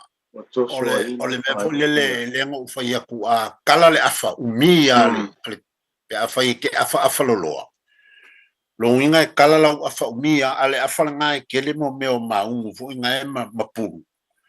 E kakawa le wingo puru kakawa i lalo e fa mango le maungu ia maua i ai ke mga oai. Pe a kala a ola inga ai. A kele i ai pe ai ngi alampo koso ele e i angale afa. O ngā mawaile o le upunga ua toso ina whaai a o awhaloloa. Nongo winga e whaawinga le mol ka fo lele ua. E le o le melenga mga awai ai ke ia ua. Wa wakua wa koso kua malu ako ia. Le penga o whai aku se whateita inga. E fo i... Awane i toso ina whaai a o awhaloloa lau filfilinga. Sa o loto oe ole mau ua e whaalongo iai ma e taritonu iai ia vele na e whai ma mea e whai e lau filifilinga e oe la vai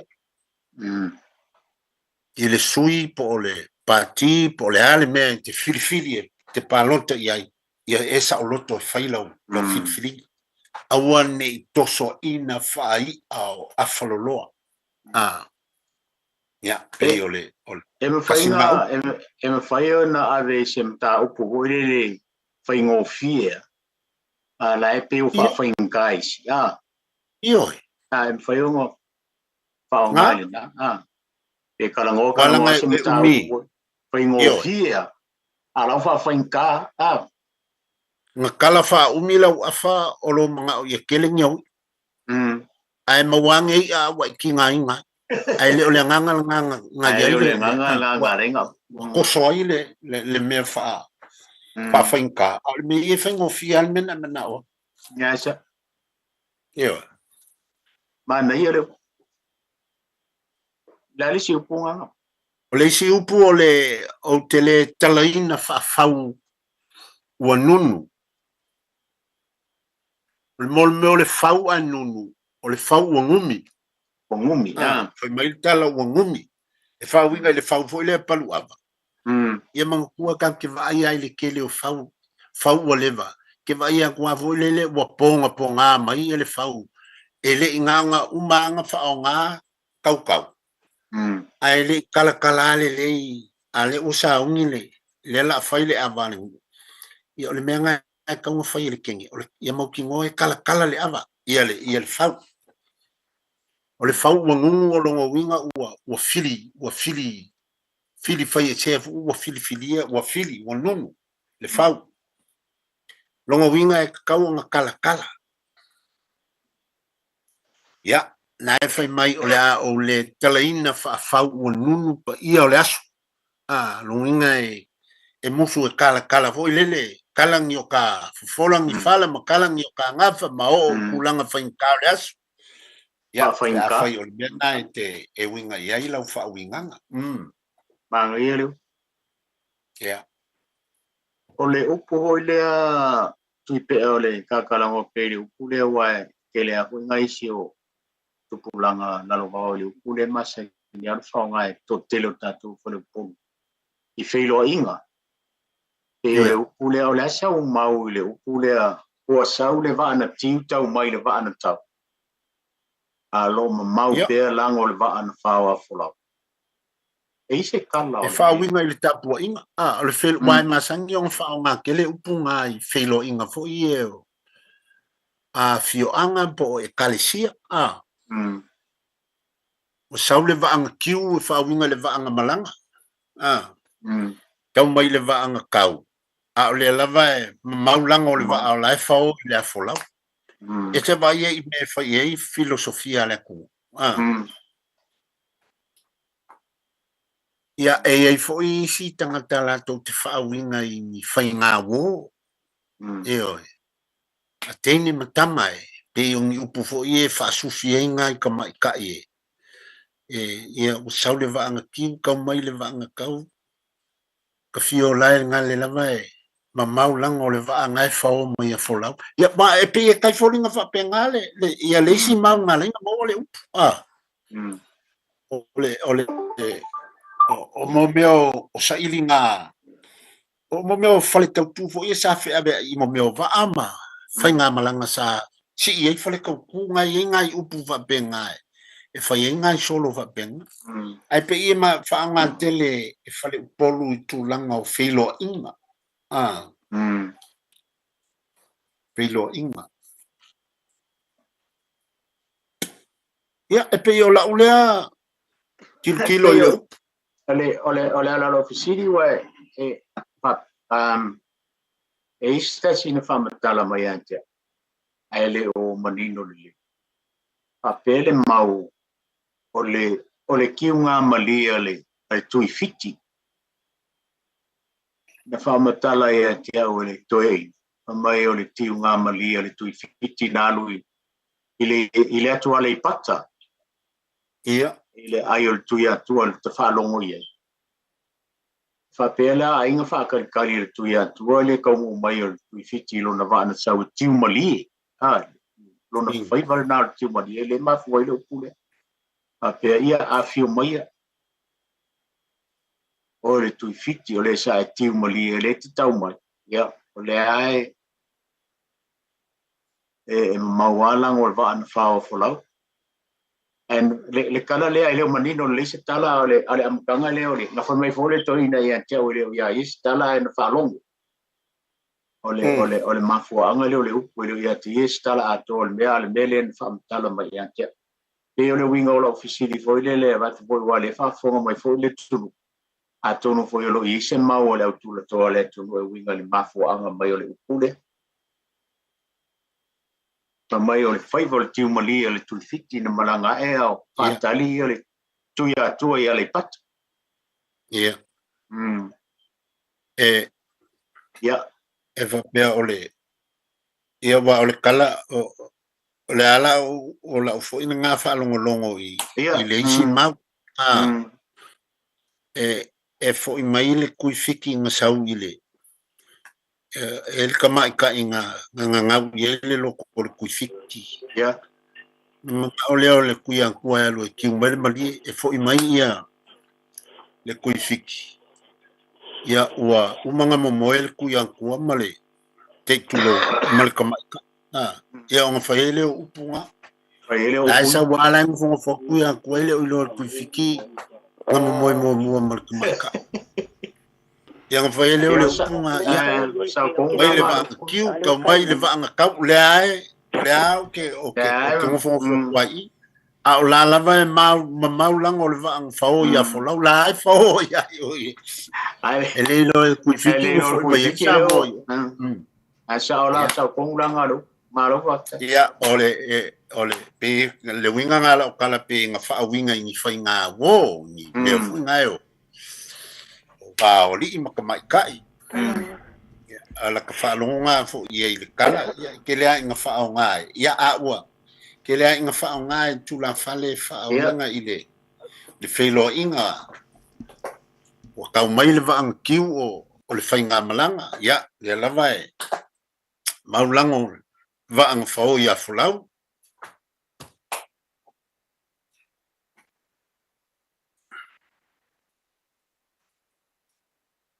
ya ai tala iari los porta con lei o yeni si o fa so mai ya o ku ele no le tu e fa so mai ai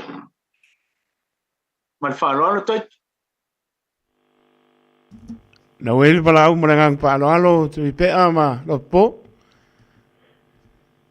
ya pa ka lo fa lo malo lo sa ya se fo mangia la sunga lo se kalenga lo po va pe foi tenga ya tsipia se famole famia kule lo mako e lo sunga famole mole lava ya se la kamaka upu ngai lo upu lo maka upu ngai na sau ngoi ngi fia fi onga kalu ai vale mang ka su aksoka la ngoi vai ya se kele wokia ai le mau kwa soka la ngo ai le kwa mau klo ka la ngo ngi pe fa ina pe fa kula ka visi e se mai ka kom ka upu ngai po famole mole o ele swafa ti da mal falolo O ana lo ki wala o ki pa masten nos.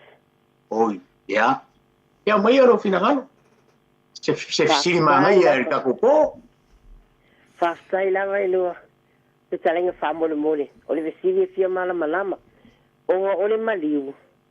Sa fai e makupiko o. O le maliu o le fai fi au. O le maliu la. Inga wo fai la fa alo no, ale la fa apu fai la fa alo no. Ia ua ula i mai la le inga le kamalo le ku le ko o le inga. O le fai fi au. Fai mai. Te iloa i muli male kale sia. Fai mai ia le kale sia se maskeni skeni ka ko filoa. Ia fai lo fa alo no nganga i lu mai fai fi au. Ia mai kale sia ese sa ia. Wa umala falo longa ia. Ia wa kua kula i lunga le fai lau kusia le kale sia. Po le fofonga fo le kale sia la kali mai i falo longa ia. Ai fai mai isi kula fale fo yo isi kale sia. Ia ka kau ko kuku lunga ngai le ke ua mai o ko. La sa fai mai le fa alinga le ainga. E ko ke filo ai muli. Ia ole mea langa lo ke via vesilia kwa ilua sungwa o po lua fekalenga fo. E via mawa iso mala anga. Onga. Ole e kalesia e onga fai fi au lewa maliu. Ale u fai mai lako a inga filo ai muli. Ia lea la wale ilo alola wa kuola ke inga le karia kwa yo. Ale wa kuwa kule fonga e kalesia e fai mai ia e kalesia ia wakeu. Ele ka kaunga kuku ilunga kaunga kario ko lele kewa mai o ko. Usa de silicon o de silicon que mala malama e wa ko ai wila o ia de ne va pe. Oi. E malova staiana. Esse ka o sidi. Mana ia foi fatu kum natu sidi le ku pe. Io. O la so fina ngala wa e lu me le wa dia ni mai. La o fina o ia le pulema. Ele tauna la o le kalesia wa le ke ua. Ia.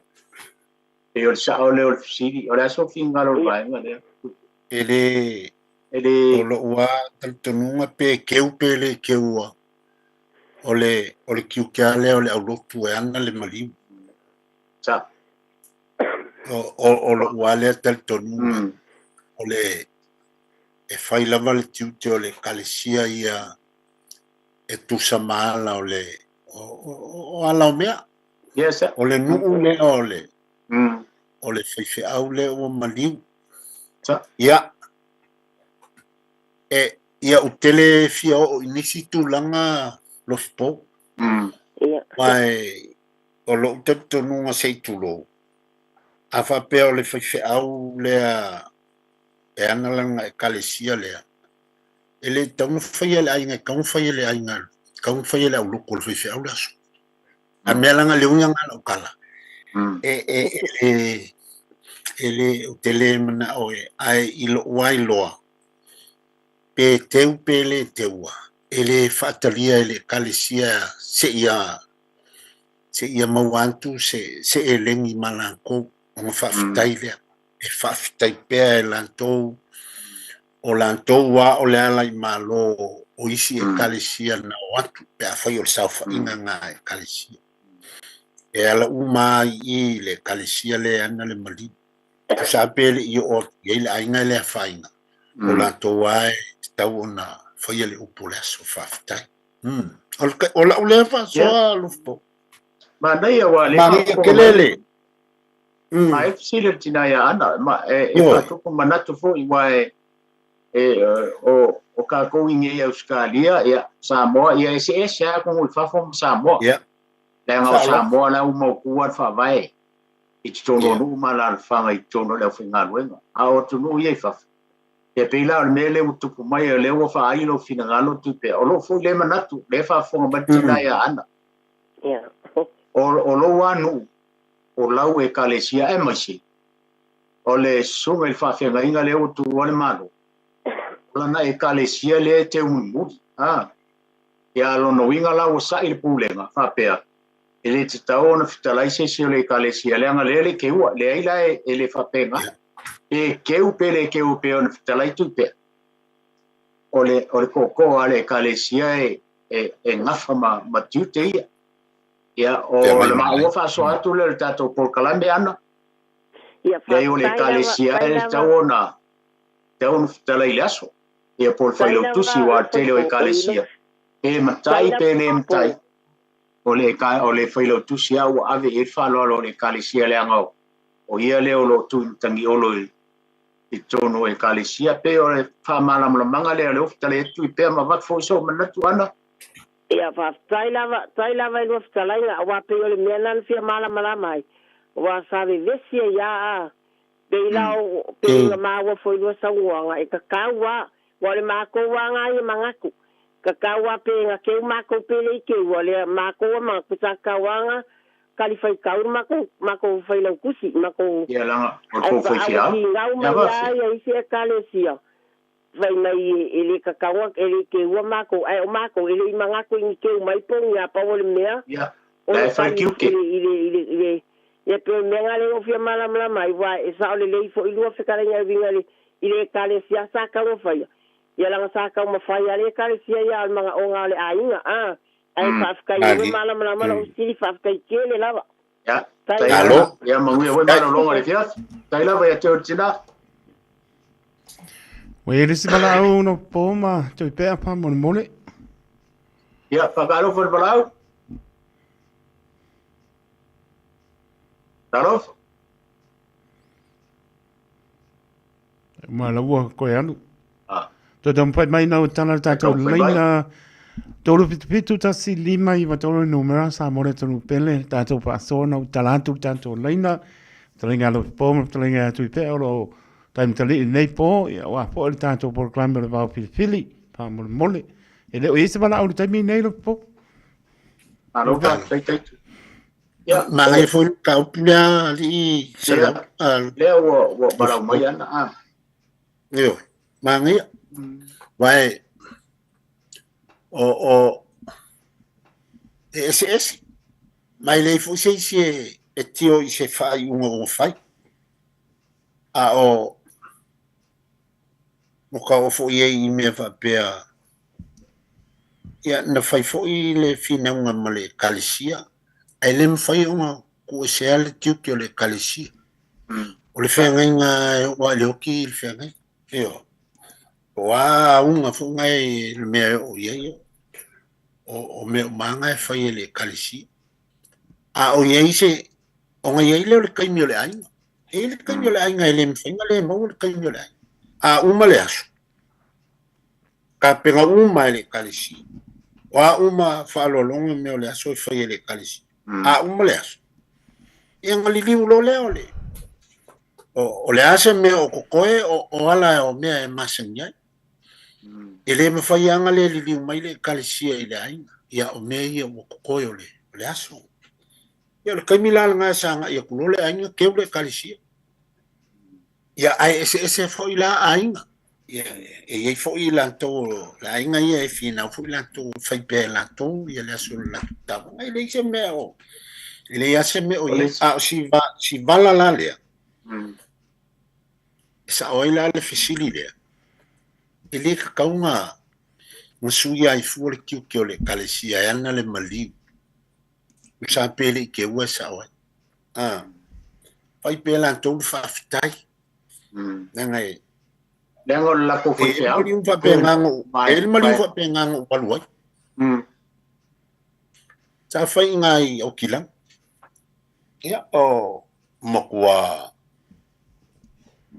ale kalesia la nga baku fa lo nga ke mai ele fai lot fai mai no le tu la fono le kalesia ele tali ya nga fai ale fa lo nga i fe o si kalesia sa ye ma wai fo nga ya maku la fo me va pen ai na tu ai lo nga le to ina le kalesia ya fai ye le tapa mai aku mo pule nga bako foi le fina nga ngisio o faila unga pona o foi la tu sai ai ia onga kulanga ia la ko kele o kalia le fa alo le ale ai ia ai finga lava le ko inga ia nga la unga lava le le tuo le kalesia o le au lotu e whaafitai le whaaloalo o waile ngā o mea ua whai. Ai langa wa kama mafa. La fu ita mawhai ma le kalesia. E le ke enga lale ka mawhakanga o mea e masangi ai. Yo le mea nganga kawa lava, ya. La e sa o le whingau ia le kalesia. Whaia e la kolo. Ia nga whaia le launga. Sko inga whaafikai uma ia whaalolonga ngā be. E isi whai whiau sa iai ta filoi. Ia, mamakonga iai. Ia nga maupe o sio mai lole ainga ia mako. Ia kailo in siko inga ayanga koe mga o mai maupe anga makulonga la fo ia langa o nga kulanga vapenga. Ngale aviale ia nga whai mo mako ngenga kulunga le whaka. Ia, ole anga nu e maua sina mea ai le o se mea e whape kake mga oe kake alu ako mangi mea. Ai o mau meo manitua fo o le anga nu nei o meo tāmawha. O le anga nu kasiringa anga nu kumau lunga i loa ai oe. A ele ai ele iso longinga ele iso kulanga. I le anga nu. A ele ai ele kaua oe. Me ngai kaua i kele mengi o ka mawha le ala fo ile i longa mea e vaenga le mangu e ko il makuakala e longa vaenga le mangu e ko iluma. Ia onga whako a whaasafua lo leo. Kakau. E whai le ngofoanga le lei malanga kakaua malong malkaua long. Ai whai ai. Le anga nuu leo ka mawha samo. Ia le fo ngā le whio mawa e ngā isi kupu ai luaku i whea e ke luaku e o a upulai ke wai. O la ea fi mai kua e ke ala kua e ai. A e la kua ke ngofo i whea e la kua whai ngā ai a lo uku malo ma le vaenga lea. E ke ai. O a upu e ke wai leo loa luaku. E ke upu a le au kua e maukingoa e ke ai. A wala ngai le au inga kufa. Ai leo ma le kofu. E a vea le wha mua mua i e kakaunga wha mua mua. Ia o le tāua leo o le anga nuu o sa mo tā mawha. I le ai seisi e alu e fia mga au i se mea fo i lele. Ai a le maua sau tuunga. I le wha sa moa pe ke le ai sau tāua. Ia ngai kāua ke le vai fo i le apa. O whea le mea ke a le anga longo fonga ke le kusan pe ke kāua a le anga longo fonga ke le kaunga e in. Tau ona e nofo i le nofo anga le lei o le lofi. Ona e inu lea. A ele ngofo le lei. Ia, ele whaikauria o i le lofi. E whapea ngafo i lai fi. I meo tau mawha. E longa ai lantou e. O mea whapena. E ele pe yo vaenga le na wala mai e tina ya an. Ona o hisi e kalesia pataita inga o le kalesia metisi ili sinoti. Pa pe yo vaenga ta ua le metisi o sinoti. Ya vaenga ta ua le whakasa o le pulenga. E tau iei lo masal salonga ya le ai. Koe whafoi mai lo kon masal sal. Tau iei lo manatu o isi whainga whawai e isi e kalesia e se mai le tū ma le anga i whanua le tunu. Wai pe a poko lole pulenga i a polisi noti. Ia wa alu alfa kau i e mātutua me e whaiko whinga lo. Ia e la lo manatu e peo i le e whinau mai e le pulenga i le vaenga le. Ia tairo, wai e se a whainga whawai e kalesia. Ia e o ta wama natu ma le whasono le fisile le tina. Ia e whalango i pūlenga ma le pūlenga le sinoti. Wai e se foi la tau whainga whawai me whapea. A e pe mafuona ta whai atu lenga o le whaife au o lana e kalesia le o tu wale malo o lana e kalesia e taula. O na whaia ele sui o lana e kalesia le whaafitai a vea ia ma fonga o le au whainga luenga leo ave whalolonga ia ui o lea ia e mana ia whasin whaatopu manatu a tonu fo i inisio ia e kalesia o whaafonga mai ma whaifoe na walau mai whaasoa mai tātou te whaasoa le tātou porkalami. Na mlo tato laina toro pitu ta si lima I toro numera. Mo le mno fa so mai. E no to ma fo ya mai tato proclama le ngang pa lolo. Ele o ia sta to para o time nei a siapa ma lo po. Malo. Ipe. E foi si vai ngata ua foi le ua kilo kulungo le YouTube. Ya, le ka ko si la mai mole. Siapa le wel para au pa mo. Ya, ole le fa tai tai tu. Ya, fa calo foi para au. Ya calo foi o. Oi. Oye, le fue a misi ari no fio uma pessoa, malores, só foi uma grande má. Pô, eu pegou estranha a cuidar, né, cu. Alova pessoa. Ah, não. A pegou ele, fio, né, cu gaulagi. Alava a pessoa. Ya. Pegou o me aí tupu e vungale com o carecia, salama. Ele aí assim meu, o carecia é viciria e aí meu mais como me papel isso ora e aí que meu o aí na lua lá cuie ama aí aí que meu lá cuie que eu para blog foi que meu carecia mas aí aí cuporia ele falou não aí ele foi na cuporia cara que seria foi cara mas ele até bem o gol pulando lá com o apio que me ganhou só mais sangue uma vez leu vamos ler pulando e marido vamos ler o cara aí a vez leu eu vou jogar com o que me falou assim meu papel aí mas foi lá é com ele mas não vamos ali o pulando aí passar o pulando vamos ali ele carecia né aí mas com a louco vamos aí já se ele pode ver a feira ele fica uma piore para no ele lá ele pode ver o a feira com a mas ela com a cair manga eu capoi o que lá e aí o mule foi ya cau para isso lá com a bom e vai pegar isso que me aí isso que me cá ele vai lá com ele aí capoi ngalo mali e vem o fiar que a sua foi logo não ele pegou mal com isso eu quero o babá foi esse mercão aí eu vou preciso não eu vou falar vale ele é mó por o cu aí mas foi ngalo aí moleque aí esse mercão foi não aí pegou e pela foi pela lá com esse eu uma eu vai ele se marcou uma é coisa lá é lá que eu vou olha eu seria já vai perder cara coisa lá com já ele esse caminho por eu já lá que o guarda é calmo ele esse caminho já me coisa mas ele aí lá já vai para uma papel marcar já por lá o que ele aku si ka ko foi ngua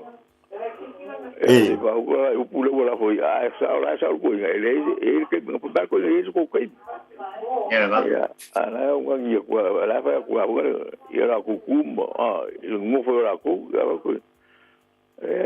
com que vai por ele com lá ali e por lá fale lá com já ora vai mo por lá lo sei que se eu foi com vai ele com ele me mata o me põe a vinha lá ele bacana o vivo ele para longo foi ele mano a culpa era como se maia e não deu melhor aí ele capô aí não já mas foi só lá com daqui por aí me vou para Maloia mas lá com foi mas lá com culpa aí vai ver olha depois cau não vai olhar muito bem o sol vai aqui o cau mais vai cau Ya. Lango va por ahí. O casi la fue todo a con pie por el como me miro ahí sí cuba. Mas la pio venga huevo cuya sabe mal cuya cuba cuando que por ahí. Ya esa hueva te esa hueva blanca coiga va culer y fue cuba. Bueno, ya. Ang nga sa huwa le la huwa ya. Vai ia para uma masanha, vai coisa. Gaso. Eu não ia, pela América o milho peso. É que eu tiro com coisa. Eu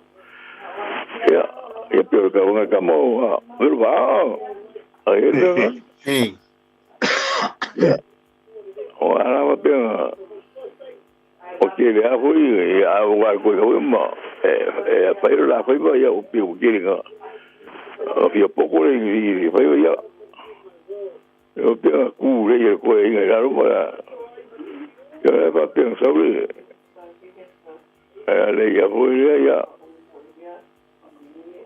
o solo lugar coisa ele choque aí maru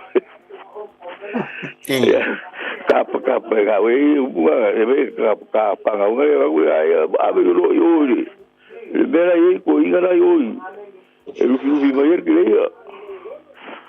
ele eu casi na mau mau aí que com o pi manga eu ele fala bem aí se que uma coisa aí que mau aí ele fica uma e marca com coisa foi Maria coisa faz lá com filho aí não ya con una cura va a María por la agua ya hola el lluvia a comer cuifiquia ya a comer el cuifiquia ya va a ya o sabía va aquí yo lo como va a cabo yo yo me acuerdo ya lo mawala ngolo lo fa fora ya ko fare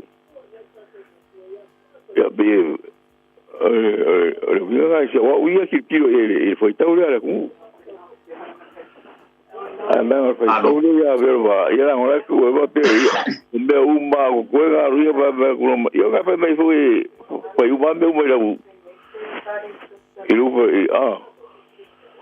yo eu disse bem que o milho nga ka o pure pa pe nga o maki vai roa e ka kai foi e pa pe nga ka e foi ka o salvan ki o ka o merwa ka ya o nga ki e ma ka o que cura o algo programa va cuida o sofa Kailo allo si hola manguiara o fioma o usar o caco por la mere vaya sobre vaya para Taylor pasó más o por favor yo ay vamos a ver cómo caular y por ahí me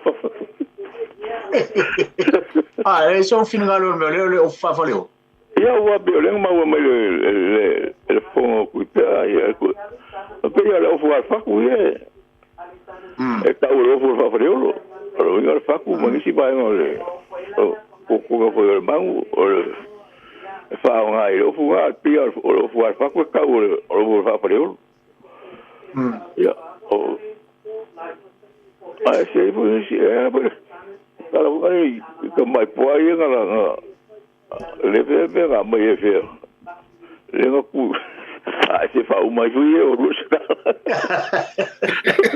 le nga fa ka ko ko le fa un moi lo chamo yo nga ku ya hola va mai vos ka ko kala a war fa punga la tulu a wala malo kai ba kai la mo ya kai la ma sua ya mo ya malo lo mo dios soy fuia bu ka ora ki kai ku ya se po ma sua ai bo tai Leisi bala au mi pe am halo po alo fatai Kuipe Hello. O leo ki. Sau no mai. Ia, sau no mai. O leo ki kilo vai. O ia, fa kalo fa la mel vai. So leo ke mingi ka ofia e sau por kala. E ke o va ku ka ko. O la mo ka ko fa la. Au e para au pa mole lava. Ya, pagaro fa valau, marolo sa. Tarofa. Tole. Kolu para au inga pa kali. Ya, ngau o e mo mal sai ding. Ya, na o ele si para au tarofa. Yo. Ya, na molo no tina. Ya. Ua madiere ki asa. Ua longo maunga wao. Awa ua lingo le funga kia. Na, o mai kenga la inga maros. Ya, malo sai fua malangi mani kula la sia. Sai fua muia ke ora tu fine. Ya so mga kulanga o mawar ko vici. Oi. O wa mai ro ko fia mani kula la sia. Ya, muia me uma. Ya, dak foi si mo kunga afa singi ko ina. Ya okay, fia bak foi ni. Maria lua mau buanga le wa pakisinga le lo fingai wa pakisinga le lo fikai ngai angwa. Inga aya polo buanga yang no. Ya okay fia mga bak foi ongo o deo o kusala le ka ko ko kalo. Ya wa le nga u ka ko va ai singa wa sawa wa furia ko. E sisila mai po ya se kasi po ye se kama po se akari e fa longo kama ya kadi fa penga vale kadi e kama or kama po ya vale kadi akemi wa fuck your singa yang ara renga kami skenga ka fa winga o ka we ile po mi fiala e fia va ko ma wol ma o ka fa ya e panga o sola mar kuisi ya mangu ya kere nge fia o fa maruru wa kulanga na o ke Okay, runga ore awa. Alo kere aku yake opoda au believers in the readers and cards. Ni alo fakure ore aku yake opo. Bia paso. Tai la. Ya, so tua. Ya, mangu ya fo malanga aku i. Tai. Ilo morto. Ave fa le punga. Oh, so ya. Ele oye nga sa pala au tai minei, pa mo mole lo poma tu pea. Alo, tai. Anu alu malanga muri nga. Pipe. Oi. Mana ia fo si va enga le wai e a nga fo mata o le tapo kalame wai. O le telefo yo si me ka kilo ye ilunga le YouTube vai ane fa fo mai le tato. No e nga mata o tato fa so le tato po kalame. O le vai nga foi le tu pe wa le o ke vai ku le road show a spy nga fa foi o le tau a ese le nga me tau o le o le ave muli o le ava o feilo inga le tau o le ava oso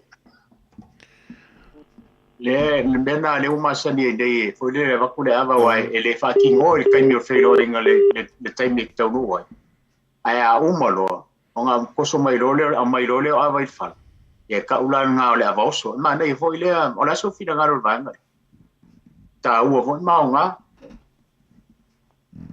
io se va en ole oso se va en ole saumoria o se va en o me mai la vea ile o se isi le mau vai ngai le saumoria la vea ile oso o le malanga e o ile amba wole wai manitua antoso mai le amatanga o le felo inga le na ai felo inga wa ava manga lo ai mori atu muli e ave i fapea o le faima ava oso o le malanga ya ona pela o mena mo moli le fai unga lo no winga o le abal na o le fai ma avoso o lauto tungase le na to te o ma o lauto saumolia na ile isi o to wapitanga le auto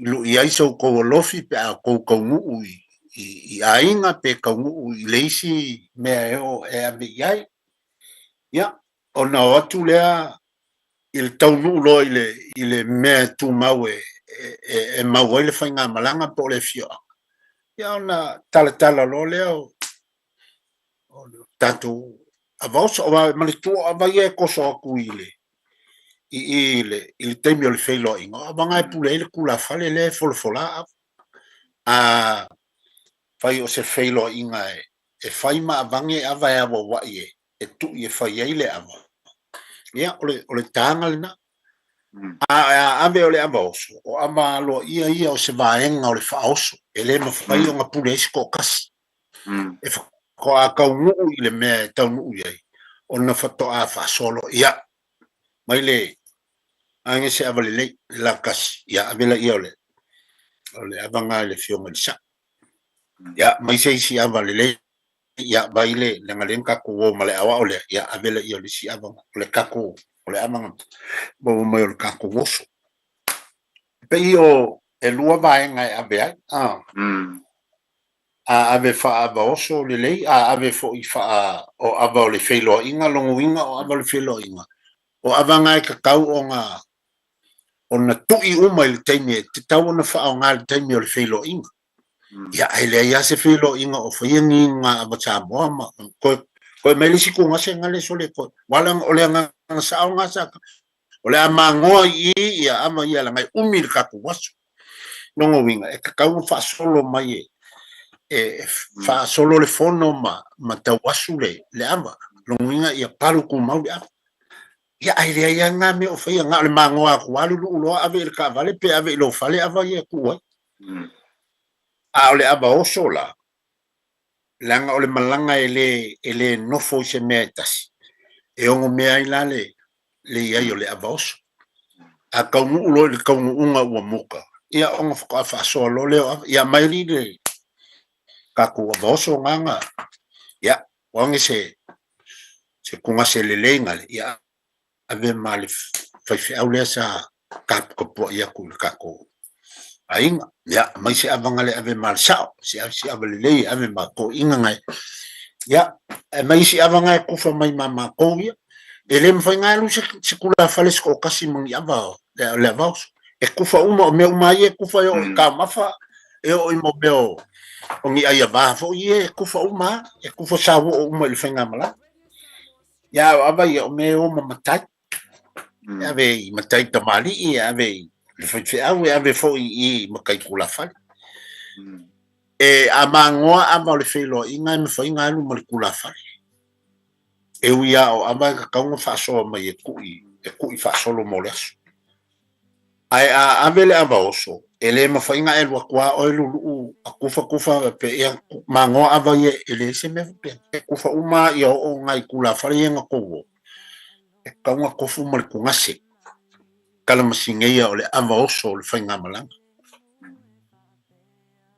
e ole se senga ngale ainga I ava oso ma ava ia ole feloi alo asa yengi ava fa pena ta yengi ava fa pena I malanga ye fai ia ole ava oso ai o salo foi wa la malam fai ul ta po kalane ai salo foi wa lona e sil fiel malanga mai le fiong le ake o sa filo ai ko maftanga I melpone vai a sotelwai ya sa foi fo mato avol filo inga ya sa lesa la ungai le telenga ya lungia e o telenga foi a sale au sa sufiava ia e sei o ele pito foi ale fiong le ake o sa le to impoi mai solo ya o ya sa ngai male folo ino ava ya o sungal tia kono le sa malanga mai ya sa unoe telefoi tau fo ile telenga ya lungia mana ia mato filoin tu mo foi o podo se mato foi fala pro tonga I Northern South I would see the fear ya Porque foi a lai tolo e telenga ia se mo nia mai la to mai oi la pito I le sungal tia kono ya paselio ia fa pe foi a sungal tia kono ya lo mono nei tole o le vai lo tato tu ia Melton South ma dai ambe uma pa wan me o fai si ma o le so o le fai o fai ni ia vo ni o fu ma fa o maru ke le meu Pai o marurua fafo al marurua kongol hol. Ya le sa fai mai il tato pito. Melton South i St. Anthony of Padua. Ya sa fai misa ila sa. Ya ta ape mal fia ya. Malu Samoa sa patasieri lea fa mo moi. Ya pe o se tala pupu atu lea o leo mai el ta taimi ala fotuia tu pe fa mo meta por kalame mal fa lon. Pa tai tai. Alo. Tai mole fa so fa tamali o en maua ia le lao e fa so ai le ne fia tatu por kalame. Ya e pe ya ona fa ilo bel tanto por kalame. Tala noa e wha manatu I tū maanga nuu mamalu a Samoa. A whai e au ngā se vaenga e tasi pe lua o le polkalame mo le whitafa a whongafonga Samoa vi ia le tua. O le vi inga e wha teleina e le tua wa o mea ave I le tua pe tasi pe lua e mwhai o na wha nau teleina e le tua na mea le lei I lo finangalo. O le anga nuu fo a e tō anga I ai I le manaia o le mamanuina o le anga nuu. E maua lau launga, e maua lo finangalo, e maua lau tō wha, pe a e tō anga le le iai. Le ne fiafi mai a ma uama. Te leinga ia tale aula, ia e wha pe fo ile. Ta il soa le te leinga ia a le fionga I tu taulangi a teito. Tai. O tu mai tangi olo ile. Le to ainga le tanto por kalame le radio Samoa au kilani ya matou te fato faso fu Samoa le ne fiafi so foi ya teito aso foi ko be tai po se ama quando ia le po era le vai po so foi ya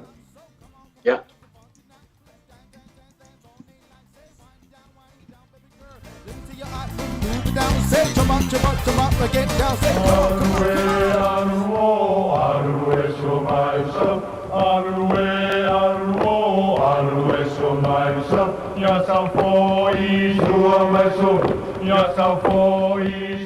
O le tofa mamao ma le utanga o Samoa.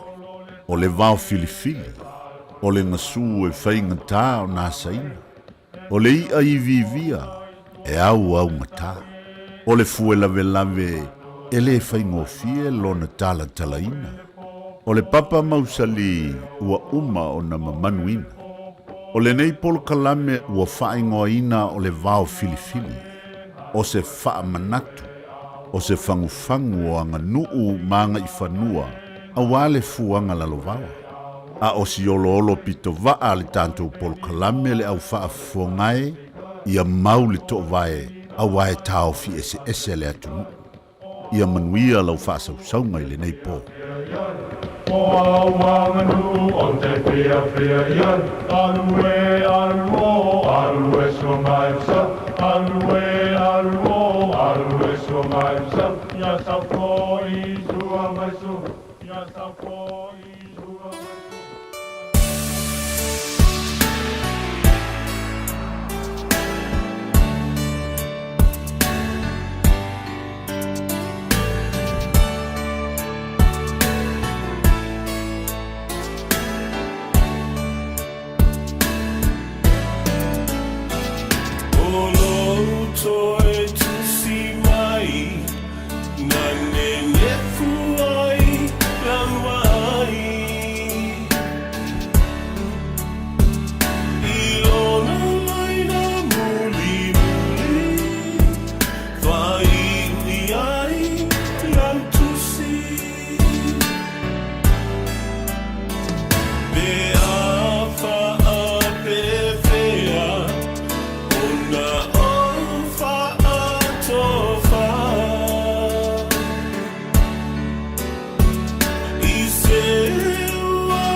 Mea tasi sau foi por plenga ya le aso sau foi leina muli o lana tosi. Tai vitu lai mai leo ua a patonu lama le tu laipa e a tato tonu mai lo le tato toi por klame le po leo po sirpia po i le sunga le papenga ya alsana pui mono makafi ya lo papena lama ona tapena ina le por klame a reto leo lau sin mai alau pa ponga.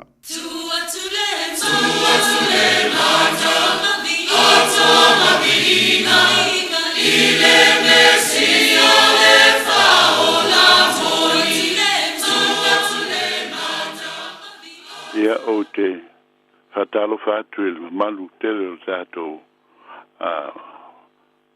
po kalame le nei fiafi ia sorua teitasi te tonu lo on sai pēr ma futa mai le to tele o tātou a inga ia mese lava le ia mātua ta māma tina ia o li fo imwhai mātu laf tu wali imwhai launga ia o lau whainga luenga pa ia le tua e manatu pēr ma whatalo whātu i le nganga whaaloalo ia te utu umalava i le nei fo i a fiafi ia moni o whaisina malulu ia te wia ina ia maua pēr ma whanawhana o le ri ia wale nei vai tau tātou whiangai fo i e wia ina malulu ia o le lofa o le tua ia maua i pēr whamalos ia tātou o lia mai fo i le nei fiafi ia wa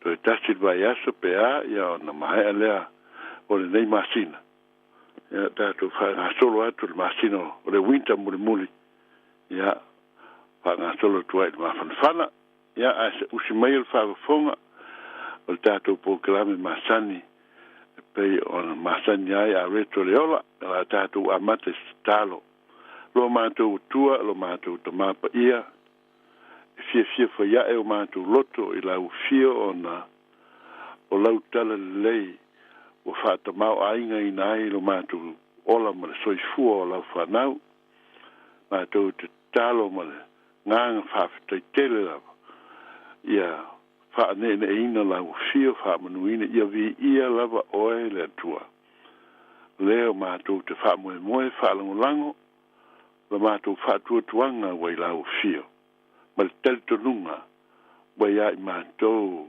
le ola whanau whawina i a kiwiso. Wai ai mātou foi le mautinoa i le ola e whawawau e pei ona ia saunia mo tangata whātua umalawa i teimi maaso o mātou te tuuai le nei lalolangi le tu mau. Ia e whatasi atu i le ola e whawawau pei ona e fola ina mai mo i lātou uma o e muri tui ma muri atu i aua tūlanga ao i le teritonu ma le alofa i atu oe ia o le mātou te talo i a i ura nei fiafi lo vi inga e ala lava i a Jesu Keriso Amen sa mana tunatu le nei fo i vai aso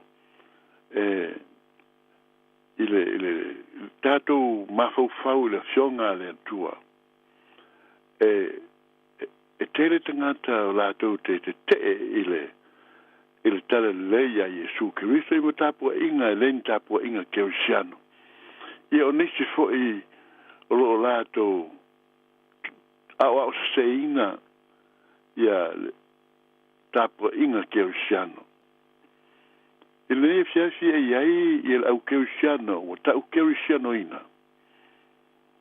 Ai, o te teltonu ele o tusa la lato teltonunga, la lato la unga ina o le upu o le atua, ma lo fo, msiota fo e malma lama i titi il tuspa ia. E ta ua i lato ia o e o lo, o le lale eleise upu fa sa moa fa mtalai ai e pe ye le upu fa balangi o lo fa mtalai nei o le fa mtalai nei ia le a o ina o le tus o le fionga pa ia le tua o le ai te tonu e ao in tato malmalama o le onga leo tau whai atua, e leo onga leo o manatu ai, le tō tele o nisi Keusiano lama. Ua sui whanau o le atua, po le nuu o le atua, i te ngata Keusiano. A ua le toe, iai le mea sa amata mai iai, le nuu, le whengainga tuai, o Israelu, te ngata Iuteia. A ua whaasatoroina e tangata Iuteia, tangata Roma. Ia Yesu, le lua awhi tausanga. O lea ua lātou tonu ai. Ma ua lātou manatua o le me moni mea. O folfolanga uma sa tu i a Israelu. Lea ua whaamanu iei na aile au Keusiano. Ai i teu lava la ngona vai. O te manatu ina ia manino ma malma lama tātou umalava iai. E moni sa furi tua tangata Israel, tangata Iuteia i leli. Ai sa ia toe taitai mai i tangata o Israel, tangata Iuteia, le kālesia Iuteia. Ile atua e pei o nia forforaina ma wha, ma ao ina mai le whenenga tuai. I te leere ma tā upu. Ai wa o mai sina upu e tātou te mana tunatu e wai o mai le teimi o ke riso. E le tali aina te ngata Israelu Yesu. Tātou te te e pēr i le li Yesu. Mai tele ia awa onga lo o mai e whailoa mai ai. Lo o tū mau pēr le alofa o le atua i a Israelu.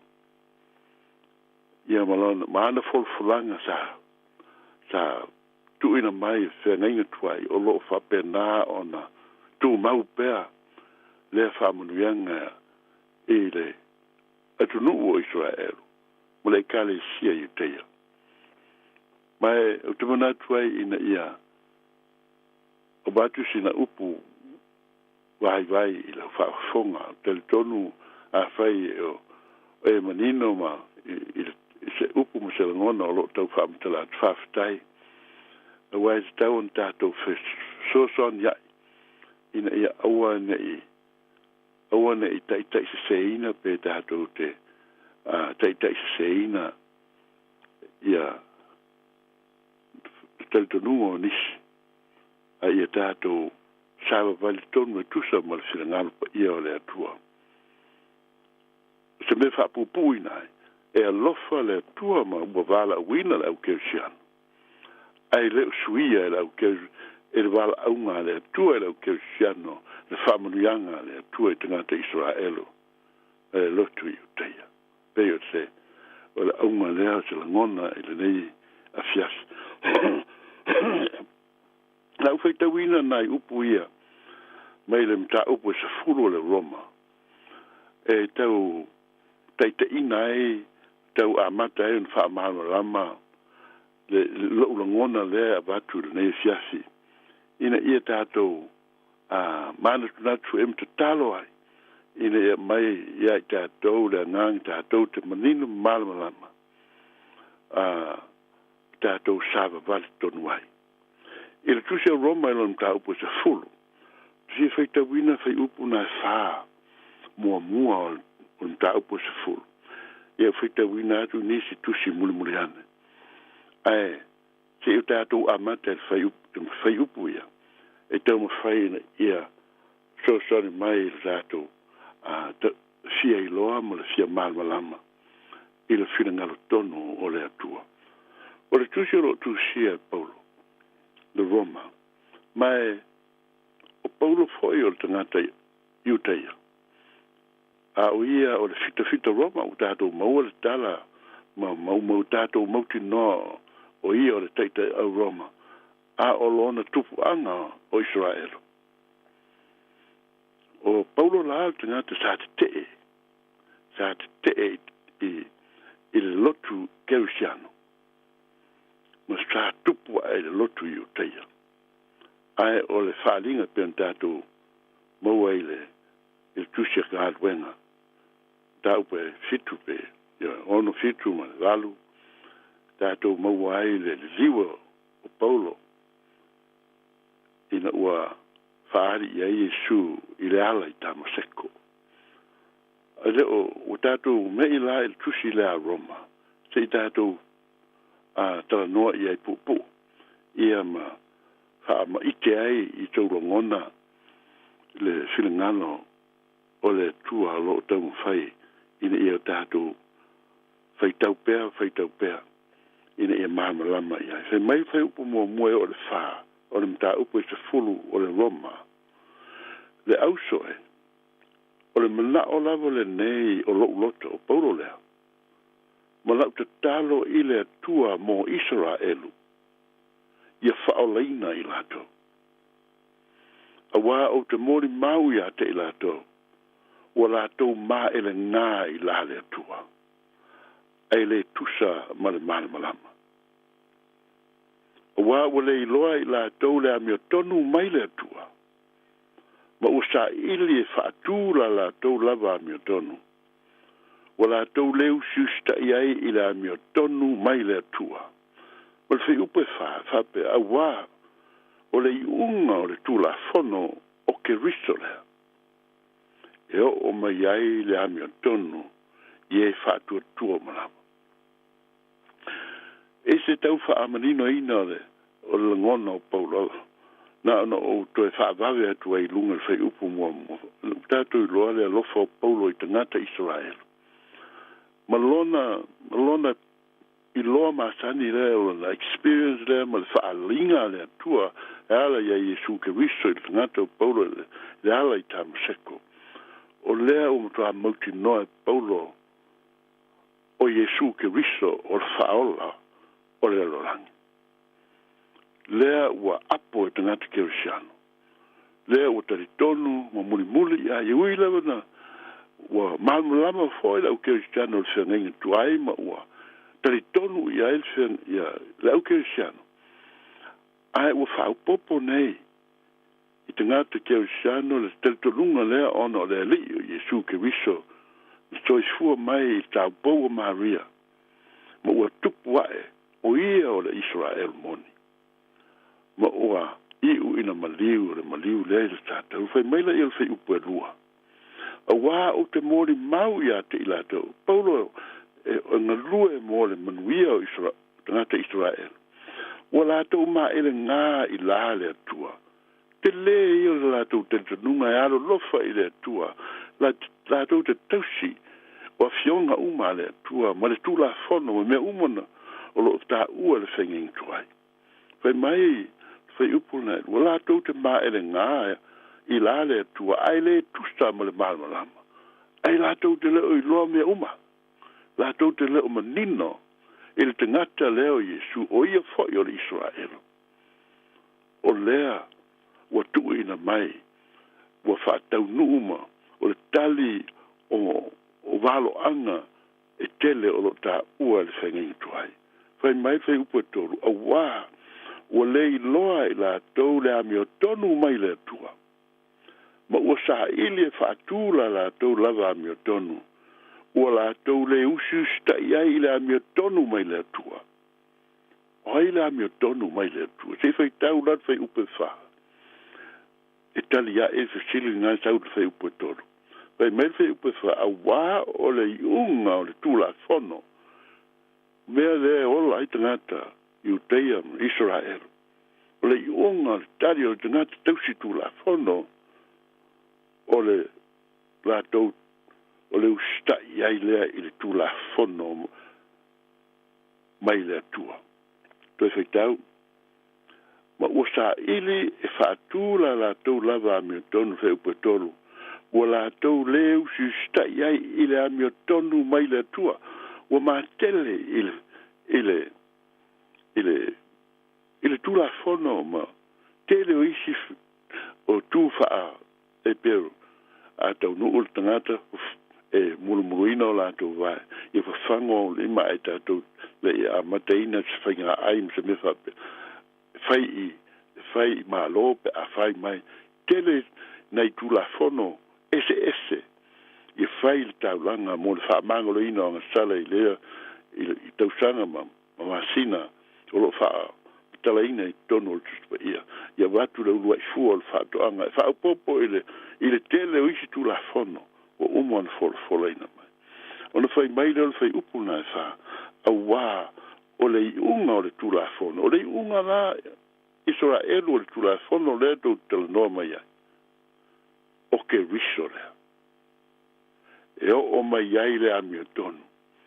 Le amio tonu lea le atua o lo manatu, lo finangalo le atua ina ia whaamanuia ina ai i tātou. Pai mai a wā o le iunga o le tula fono o ke riso lea. E o mai ai le amio tonu. Ai whape feo na o mai le amio tonu. Pai mai ie whaatua umalava. Tātou mana tua le tala o lo tā ua e le kenese e sifuru le lua.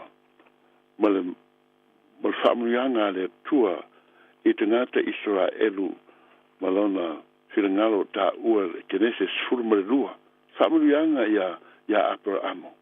Aia. Tātou suela i elau tusi le kenese sifuru le lua. Whai upa mua tau le toru le nāiai. Whai mai. Ua wheta lai mai le atua ia Abrahamo ia tuua e oe o lou nuu, ma te ngata o lou nuu, ma le ainga o lou te maa, ai alu atu i se nuu o te whaasino atu ia te oe. O le fiona lea le atua, o le whina ngalo lea le atua, na ia wheta lai ai ia Abrahamo. Ai whaitaupea, le lua whai mai, o te whaia oe manu tele, o te whaamanuia fo ia te oe, o te matua wha mamaluina lo ingoa e manuia fo i oe. O le folfolanga le tua lewa mai. Lewa tuina atu ia Abrahamo. O le tangato Abrahamo a tātou whaitau i lona tala whātou pito i luma atu o nei mea. O ia ola mai le ainga whapau. E i fo i tupua. A lea ua suia i leo langa o Abrahamo. Ina ua la whafsa na i ma le tua mwhalongo. Ai a tātou wala e lo se ngā luenga e pei o na iaitu la fono na tuu i Abrahamo. A o nei mea uma e maua e Abrahamo i lona taritonu iai, lona whātua iai.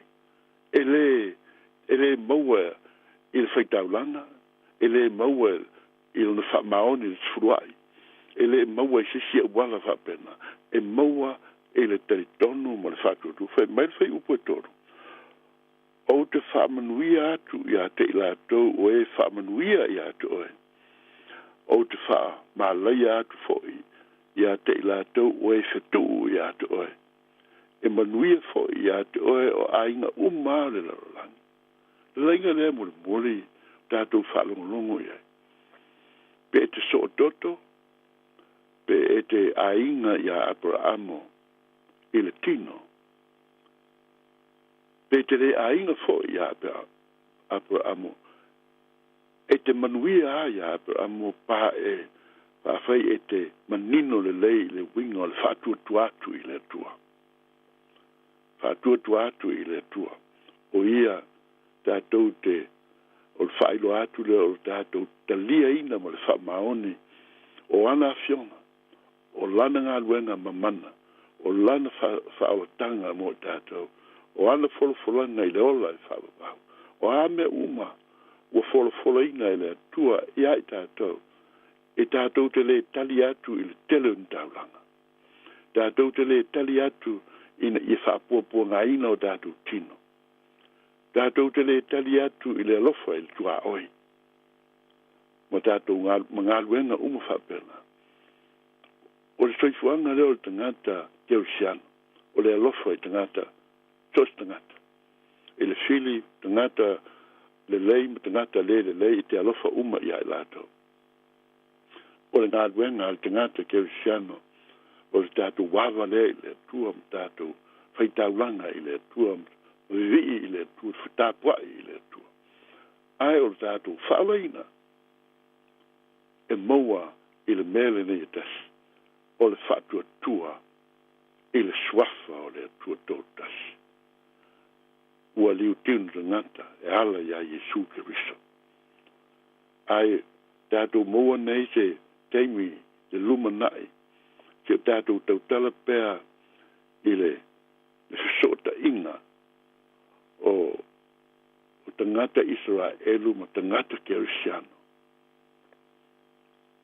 ia tatou mautinoa ai e toe fa'atū mai e le atua e toe ta'ita'i mai e le atua e toe welcome mai tagata Israelu i le fa'aolataga o saunia ina ua latou i loa le winga o le upu pa'atuatua i le atua e le'o galuega e le'o tulafono a o le fa'atuatua i le atua manatu ina ia tatou manino ia ua e ta'ua replacement theology le upu lea o te rei ta'ua atu ana le la o lo'o a'oa'oina i tonu o nisi a onga fa'afeisi'au o le latou fa'amatalaga i le mata'uputisi le winga i tagata Israelu ma tagata kerisiano pe ua latou fa'amuamua tagata kerisiano a ua le aisa tofi o tagata Israelu ae o talitonu e le o le winga moni lea o le afioga a le atua o lo'o mai mo i tatou ina ia manino a tagata kerisiano e talitonu ia iesu talitonu i le a'oa'oga mo le asio mai iesu keriso i lona maliu mo lona toe tu o mea uma lava talitonu i ai i le o kerisiano a ua latou toe kei'ena le vaega lea o le tala lelei ia iesu keriso ma lona ta'itaʻina mai e le tagata le lolagi tatou uma a tatou o'o i tele walo'aga o lo fa'ataunu'u e Israelu e o'o mai lava i ona ponai ona tatou manino lea e le'igalo i le atua Israelu o lo'o iai pea ana fa'apea ua ave'eseina e le atua Israelu o te talitonu e ao ina tafi eseina Israelu muamua ma le lalolagi lona winga le toe fa'atuina mai le malo Israelu le na fa'atū le afei o se lau fa'avalu ua le ai na tū le iai le valo'aga e toe tū mai toe fo'i mai le malo o Israelu i le aso tasi le aso na folofolo ma fa'atū ai le toe fo'i mai i le afei o se lau fa'avalu le ua iai fiu nu'u e taumafai e tafi esa e le taitai o nā wesa. Ai sea, o lo ulalo talitonuga e whāwae mai le i lau whaitau le tuspa ia. O Israelu o le urumatua, o le nuu o le atua, le ia filfilia, i oe na lātou furitua i le atua. Au whamangaloina i le atua. Ua toe talia e le atua. O te langona lea i le nei tae ao, ma le nei aso, le nei fiafi tātou whalongolongo iai, o te tatonu e ao ina tātou tai ili ma whaitau mantua ma mi loai. Le mātango fia o le tala ma le mori mau o le tuspa ia, e whātatau iai tātou, e alofa le atua ia i tātou lau kerisiano. E siri fo i na alofa le atua i lona nuku na wala wina ona o lana wō Abrahamo, Isaako ma Jakopo, ma i tu ainga sifuru ma le lua o Israelu. Au te watu ai le nei mori mau i le tātou au whalongolongo i le nei fiasi. Ina ia o tātou manino. Whai on tātou tautala i le maturi manu o lo whaamtala ina le whanenga fōu. Ai o le maturi manu lea o lo tautala ia Israelu ma lau kerisiano. Tātou te o i eisi taimi. Ai tele isi vaenga, mwhai on tātou tala noa iai. Ma ia tātou fatu le mu ai lo tātou malamanga. I le tala le tuspa ia. Ma lona whina ngalo pa ia. Ua ia whaamanu ia ina ai tātou. O le ale mea te tau ana tātou. A tātou ta lia ina ke riso i le whatua tua. Ona tau wāmi o tanuina leo i tātou. O ia. O le atua mo tangata umalava. Tangata Israelu. Tangata kerisiano. Ma tangata uma walato talia le whaoltanga. Pe kerisiano po olo ola ma le lei loa ista po inga. Ai tele miliona tangata Samoa. O atunuu a lapi ma atunuu ese olo le tali tonu i le atua. Ua li liu mai ile ia Yesu Keriso. Ma ua lātou taliaina le li o Yesu. E whai mo lātou wa li i mawhaola. Whaftai i le mana o lona ngang pa ia o loonga lue pēr.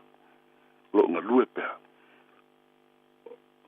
A inga i ta mama tinai le nei a fiasi. O le mea fo i la tātou e tātou whamalo losi ai. Tātou ngāru lue pēr. A tātou le malanga atu, whaile tala inga, whamole mole tātou te talo mo isi. Tātou te talo mo tātou lava ainga, tātou whanau, mo lātou ainga, tātou te talo fo i mo isi. A mata mai, i le awala le nai te nofo ai. Tātou te talo mo tātou tua oi. Kele te ngata o lo pōli uli lele. Fila ngalo le tua ina ia o tātou te talo mo ilan. Whai mai le fionga le tua. I tātou te talo mo ita mai ai tātou. O tātou whamanuia fo iai lātou whai tātou mo lātou fili. I whamanuia mai le tua i le nei siafi. Ma ia maua pēr ai tātou uma lana whanau whatua tua. Le matungo fia ma le alofa o Yesu Keriso. Ina ia tupu lana ngā luenga. Ma ia whaolaina. Le to tele o tangata. Pe kerisiano, pe le kerisiano. E le o tātou ni whamasino. Au tātou o wa fia i le fila ngalo pa ia o le atua. Tātou whaia ma le whatua tua. Whaia ma le usu stai. Whaia ma le alofa. Ileli. Ia, whamanu ia tele le atua, la ngata i is tātou nango wa savali le tātou teimi, ia ai tatalo, ina ia iai pēr, le mana lilo le atua i utou, whingalo mo tātou loto, tātou te ngāru lue ma le fia, whaolaina oe le atua, e alofa le atua i ato oe, ai ia tātou usustai, mo tātou talo mo tātou usua tangata. Wā le whina ngalo lawa leo Yesu. Ia manuia le nei fiasi. Soifua. Tātou whailoa e o nāwa yaso. E le manuia. Soifua ia. Tua tule mata. Ata mabina. Ile mesia le faola toni. Tua tule mata.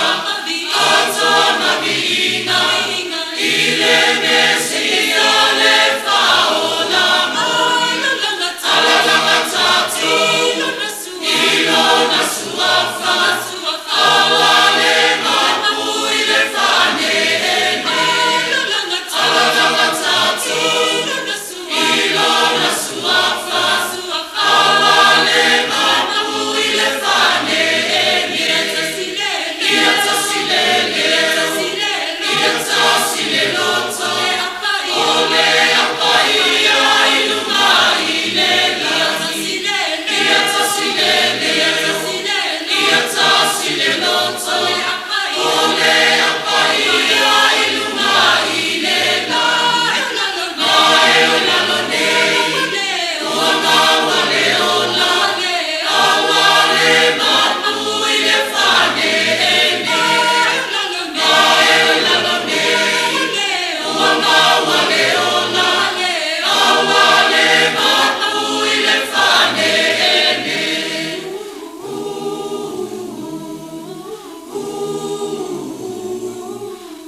Si pong Maria le kale sia pa po tonga ke sana Samoa mai New Zealand. Stasi bi inga lo tahatu tua tu le mana. Pa mai atu ai por klame aro to leolo ne lava por klame lo ta pena ina sunga fa fe nga ya ana sana pu mo na makafi po sa luo va yaso tai tasi fa leo lava langona fa tai mo atu lo sunga fa fe nga ana sana ele pe ngo fie tai mi au mai por klame malol pale malol sa il manulu ia wa saudi ai lava nei por klame wani nganga mo i malon mano fangia le rifa to mo le to mo pe lo mano si tino sili le nganga man perto ya enti lo vana o vino le kale si west hapo ngan we mo ni nganga mo i malon mano lo fatele atu mo lo man lo fa lo mo ia lo ngan we ngam ni mano lo ngal po mo mo ri atu lo so i fol na va yaso male malo le tuno ma to vola spa pongal por kame are to leola te vitula mai tolu minuto ona tano le tula sfulu pa mano fo trenga ya no pom trenga tu pe al por kame o le vao pilipili to po mai poi ele nama yaso tasia le so i fo kana pai Johnny fi nau famnianga o le aso pa nau se tasi o uso sunga ya sanga po sanga ma le fio anga sat poala e ma sa fotu wishing you many more years and lofa mo o uso alofa anga mai o mātua ia mano tau au kilani mati polo papeo uso ia maisi o two nieces silly o kids and your pato malu paulo we love you uso morielo waso panau ia mai lato umalawa na eva mai lunga le apia po linga ia pai wale pa leo ina soa falofa taito ia mes foi o aturo e mamau alofa atu au kilani manu tu ai fa taitele lo to wanga le les vai vai a sa ma se mau ai fa mo lava e lo to wanga ke siano manga no ai stai so lo fa te la tu ni ma lo longo o le po o lo fa le ni mo le so ta ya o po ringa pe ta to ya te ia tai to lo to le ona soifua ma ia manuia